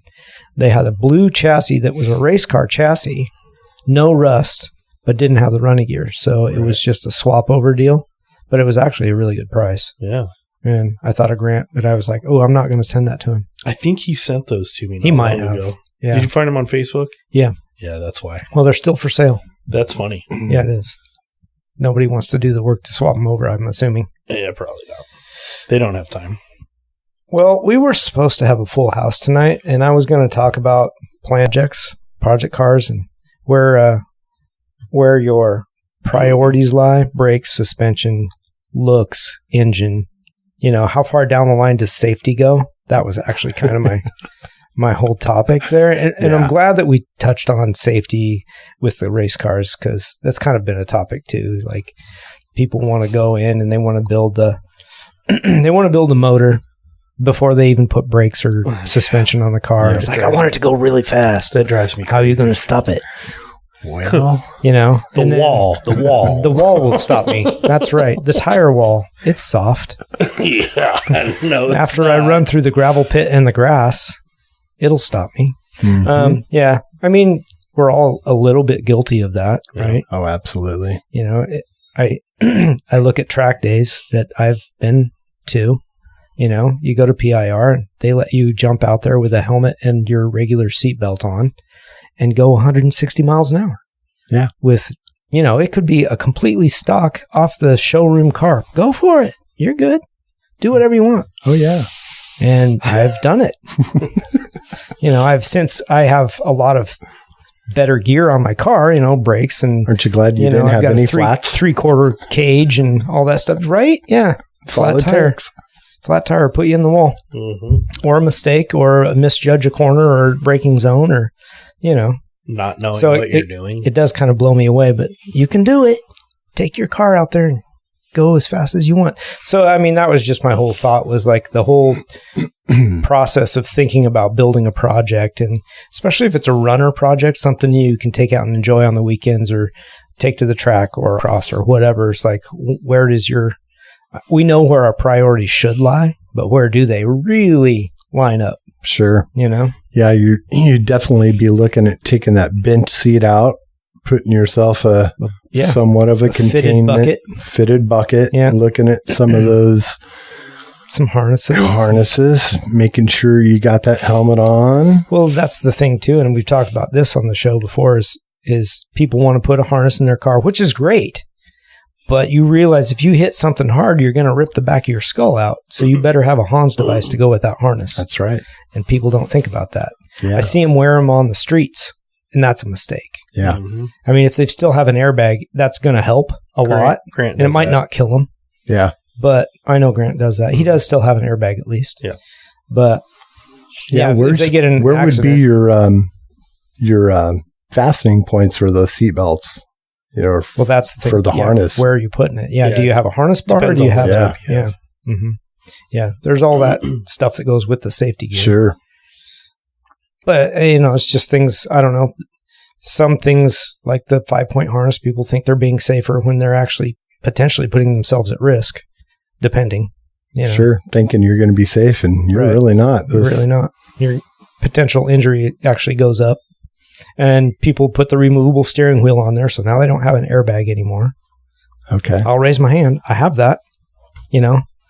But I'm not using a harness right now. I'm using standard seat belts.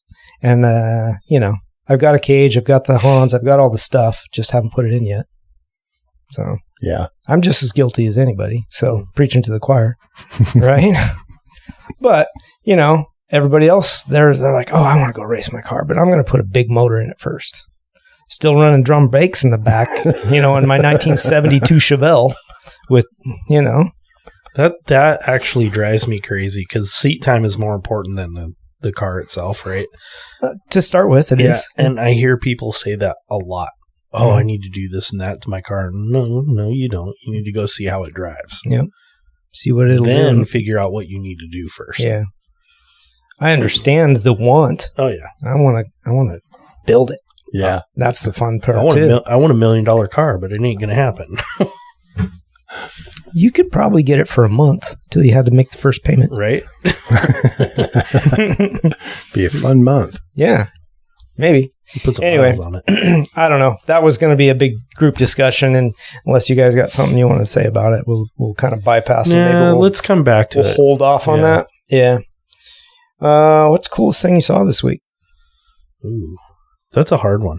It always is. And, you know, it's getting harder because the weather's getting shitty. It's getting darker and darker out.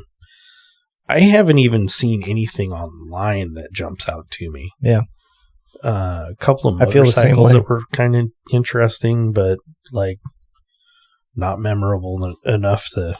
That's where I'm at, too. I was like, oh, that's kind of cool. But it's like, I forgot about it. Like, it wasn't that cool. I don't remember. Did you see anything good this week? Yeah, I saw a car sitting in the middle of the road with nobody in it with about 20 cop cars around it.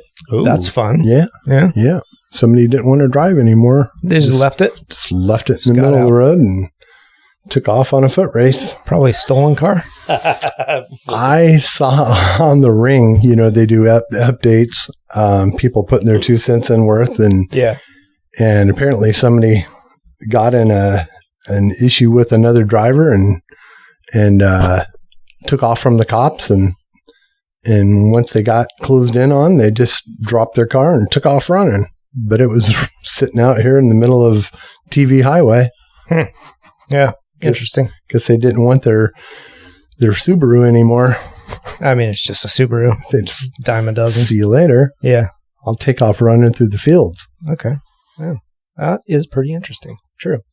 All right. So I'm gonna do the contest question, but we get to answer it too. Okay.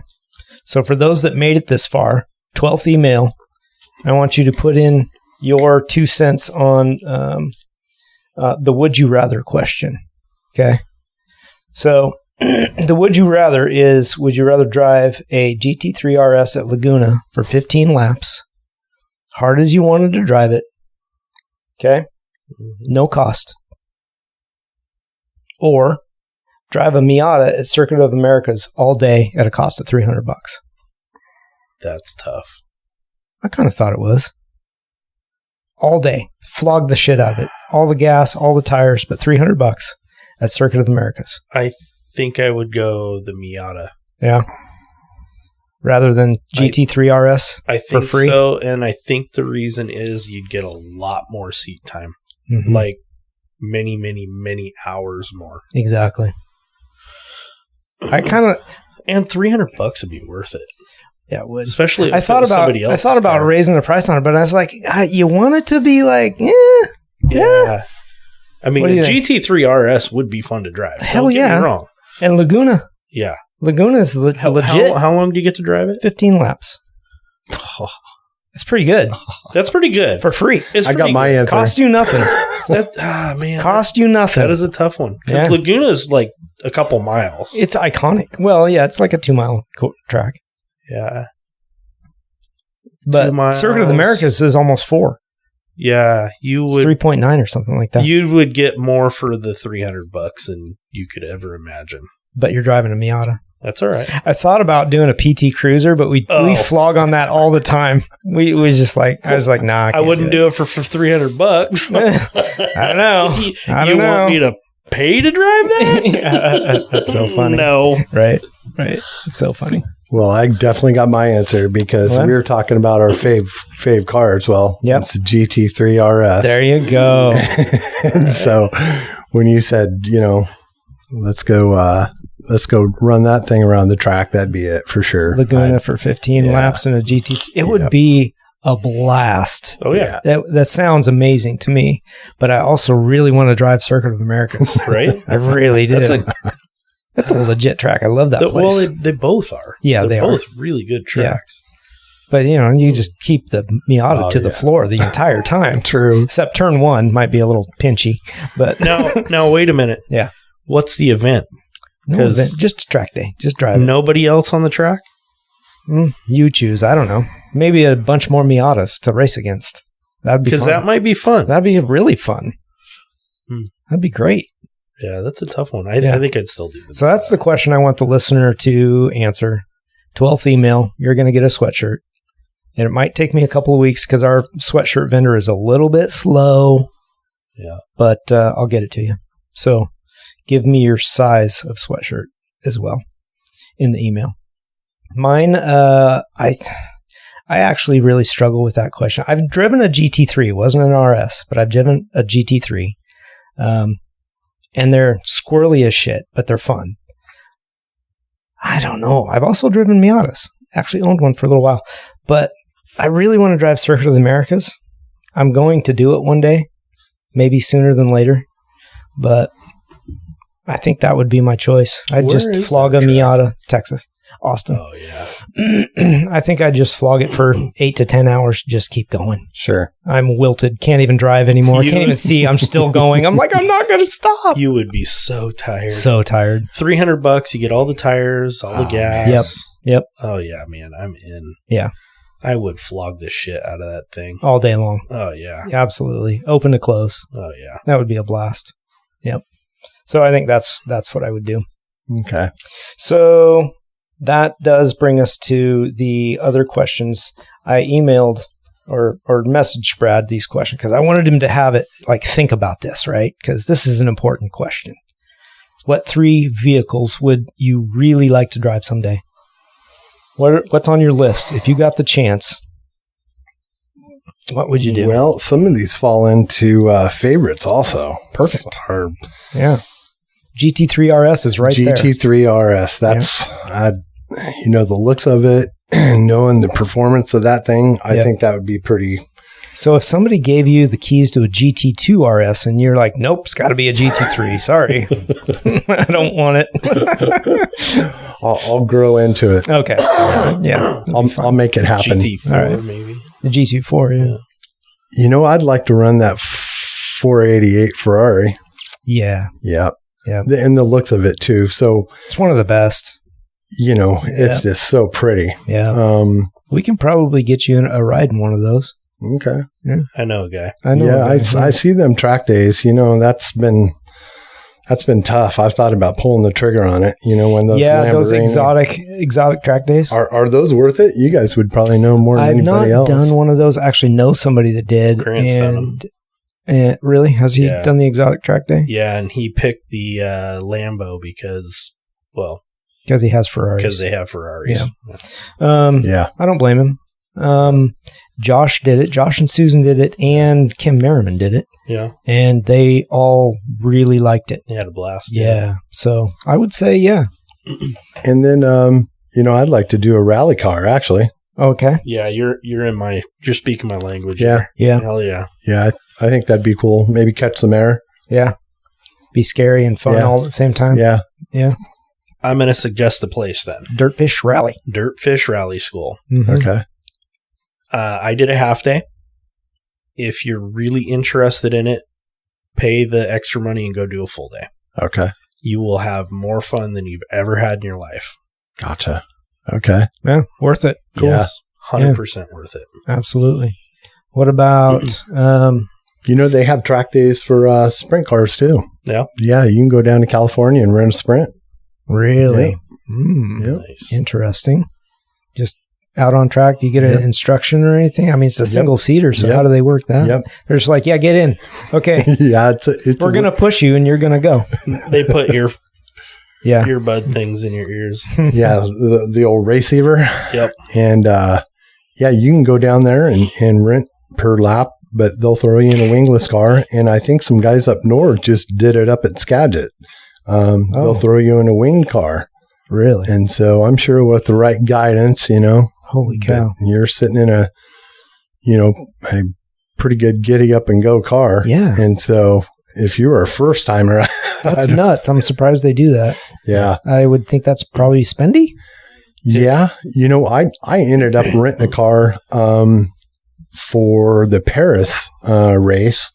USAC comes to town and did a national race there, and I just turned 45, and I went down to Paris. I found a guy that his car, so I could run it in the 45-year-old senior class. Nice. And so I went down there and rented this 410 from this guy, and we had to put restrictors in it because I thought, man, who knows? I might be able to go out there and do decent, and they're going to check it. But it was a pretty rough go. Went down there and got to do some qualifying laps, and then the pits were so busy, I didn't even get my heat race. Oh. And so I got to go out for the main and made it about 10 laps. They had our first yellow, and the car was overheating. Oh. So I was a nice guy, and I pulled it in. But yeah, it was about $1,000 a night. Oh, okay. Yeah. That was a few years ago. Yeah.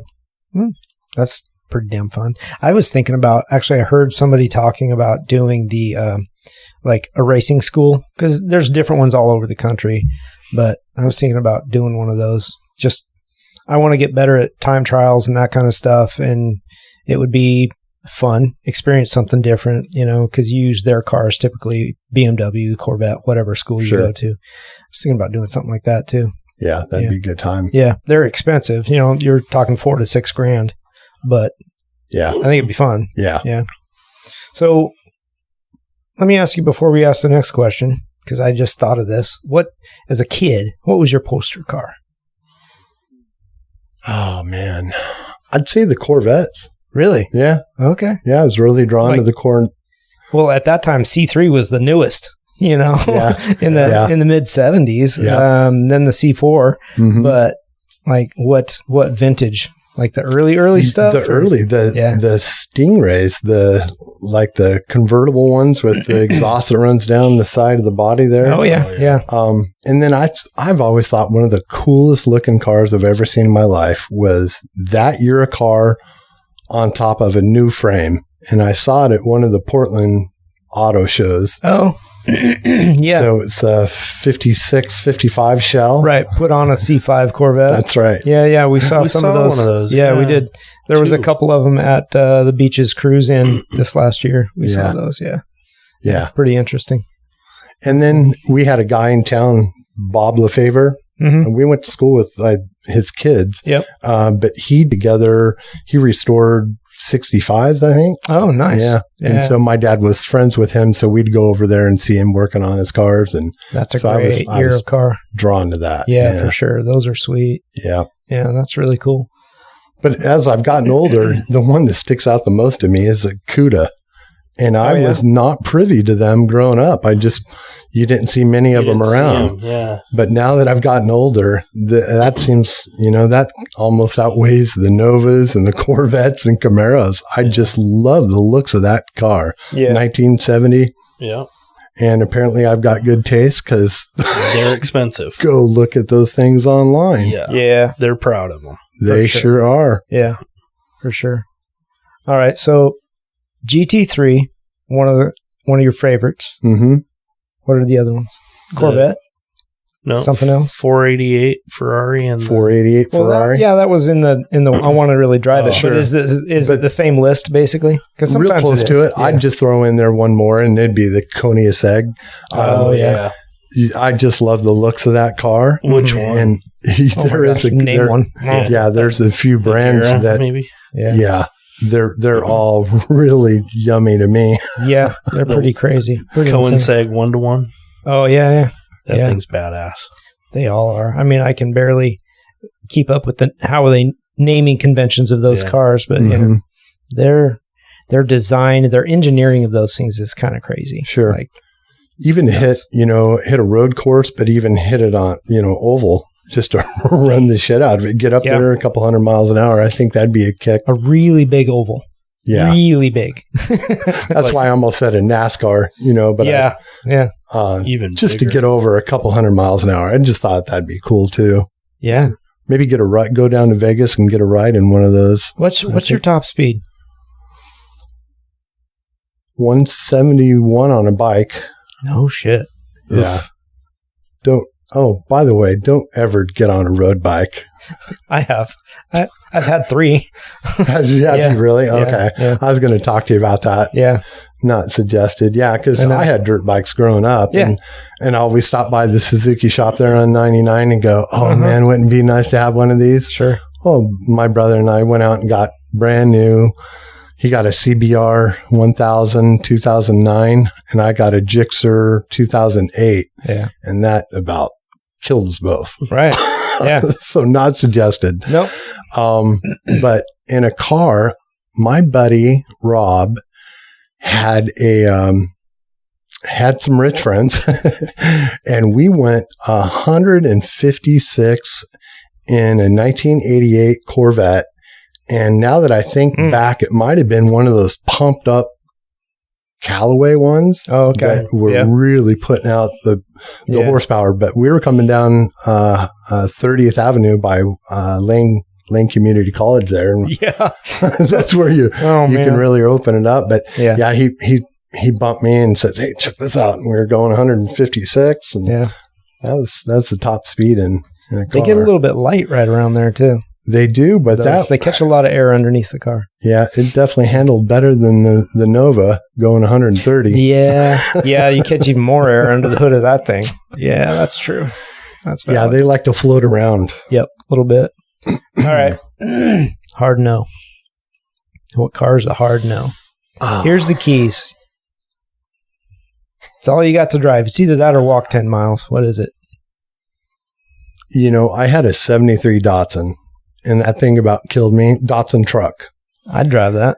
But the problem was is the brakes. Yeah. The brakes in that about caused me to kill myself because they were the softest brakes imaginable. Oof. They were like rubber bands. Yeah. And then all of a sudden, bam, they hit it so hard they'd about throw you through the windshield. Oh, geez. And so it was almost undrivable. So it was just a deadly car. And it didn't handle very well. Yeah. So if somebody handed you the keys to that, you'd be like, no. There's other ones. There is. Yeah. You're not going to hurt my feelings. Well, I don't know what you've driven. I actually did you have a Datsun back in high school? No, never did. Okay. Mm-mm. No, I drove I had the Ranger for a while, and I drove a Camaro. Okay. And F-250. Gotcha. Yeah. Man, there's nothing really that jumps out. I was going to go after a Bug, but now that I'm older, Yeah. They're not as bad. But back then, I didn't give a shit about them. Right. Yeah. I think the older ones, the classic Bugs, are pretty cool. Yeah. New Bug, I don't really care for it. Yeah. If I had to drive it, I would. There's other cars I would not. Sure. Yeah. No, I kind of like your guys' PT Cruiser thing now that I think about it. Those things are about as ugly as sin. I see so many of those. I saw one today with a cowl hood. Oh, seriously? Yeah. Yeah. I know. It's like, how? Why? Why is that on there? What are you doing? I don't know. Letting her breathe. They're letting it breathe. Yeah, it must have been a turbo. Turbo. Yeah. So, I don't know. That it? PT Cruiser, huh? Yeah. That's a good choice. Yeah. It really is. I'm glad you guys remind me how ugly that car was. Yeah. Oh, when I was looking for cars, project cars for sale, I saw a Gremlin. And I almost picked it because, people like to make projects out of those, but it didn't have a motor or anything. It's like, well, there's a LS swap waiting to happen into a purple Gremlin. Yeah. Purple is a nice one. That's cool. Yeah. And actually, I just looked at my notes too. The coolest thing I saw this week, because I was smart enough to write it down. This dude on Facebook, because I didn't see anything good in person. He had a '59 Chevy, bought as a project car. Cleaning out the trunk and wedged between the back seat and the trunk, he found $1,200. Huh. Yeah. Nice. I was like, wow, somebody was moving stolen money or something and got away in a hurry. Yeah. Yeah. Dang. $1,200 in 20s. Oh, yeah. Oh, that's weed money right there. 20s? Yeah. That's bank money. That's weed money. I don't know. Maybe. It's not good money. No. I mean, he can take it to the bank, though. Yeah. I mean, I would. Yeah, absolutely. Yep. Gentlemen, that's all I got for this evening. Anything else you want to touch on? No. I had something Brad's funny. going to update. Brad's going to update his YouTube, and then we're going to share that. So I was looking at the coolest things. So the one coolest thing I did see this week, somebody posted this thing online. It's called a unique magnet motor powered by magnets. So the basic gist, and I don't know if it works, but they were driving the car with it. Disclaimer. Yeah. So basically what they're doing is using the opposing forces of magnets. So they have to get it to the point where they actually push it to start it moving. Right. And then it supposedly will actually power a car. And it was 8 magnets basically built in a cylinder style, and there was 4 magnets on the top and 4 magnets that were actually moving like a car cylinder. And then the top ones were rotating, and basically it was they would get close together and then push the opposing force would push the so magnet with the top away from rotation of the top of the as the piston, the magnet that was acting as a piston came up, the upper one would come around and push it back down with the opposing force. That's right.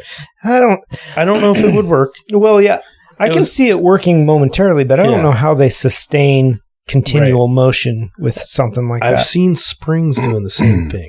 I don't know if I buy it. I've seen that too, and I think it might be a bunch of bullshit. I know. I want to try it. I want to see proof. I want to try it to see if it'll actually. Yeah, there's some hocus pocus. There's some social media bullshit going on there. It's like what I think. Perpetual. Yes. That free energy. Perpetual motion. Yeah, the free energy bullshit, right?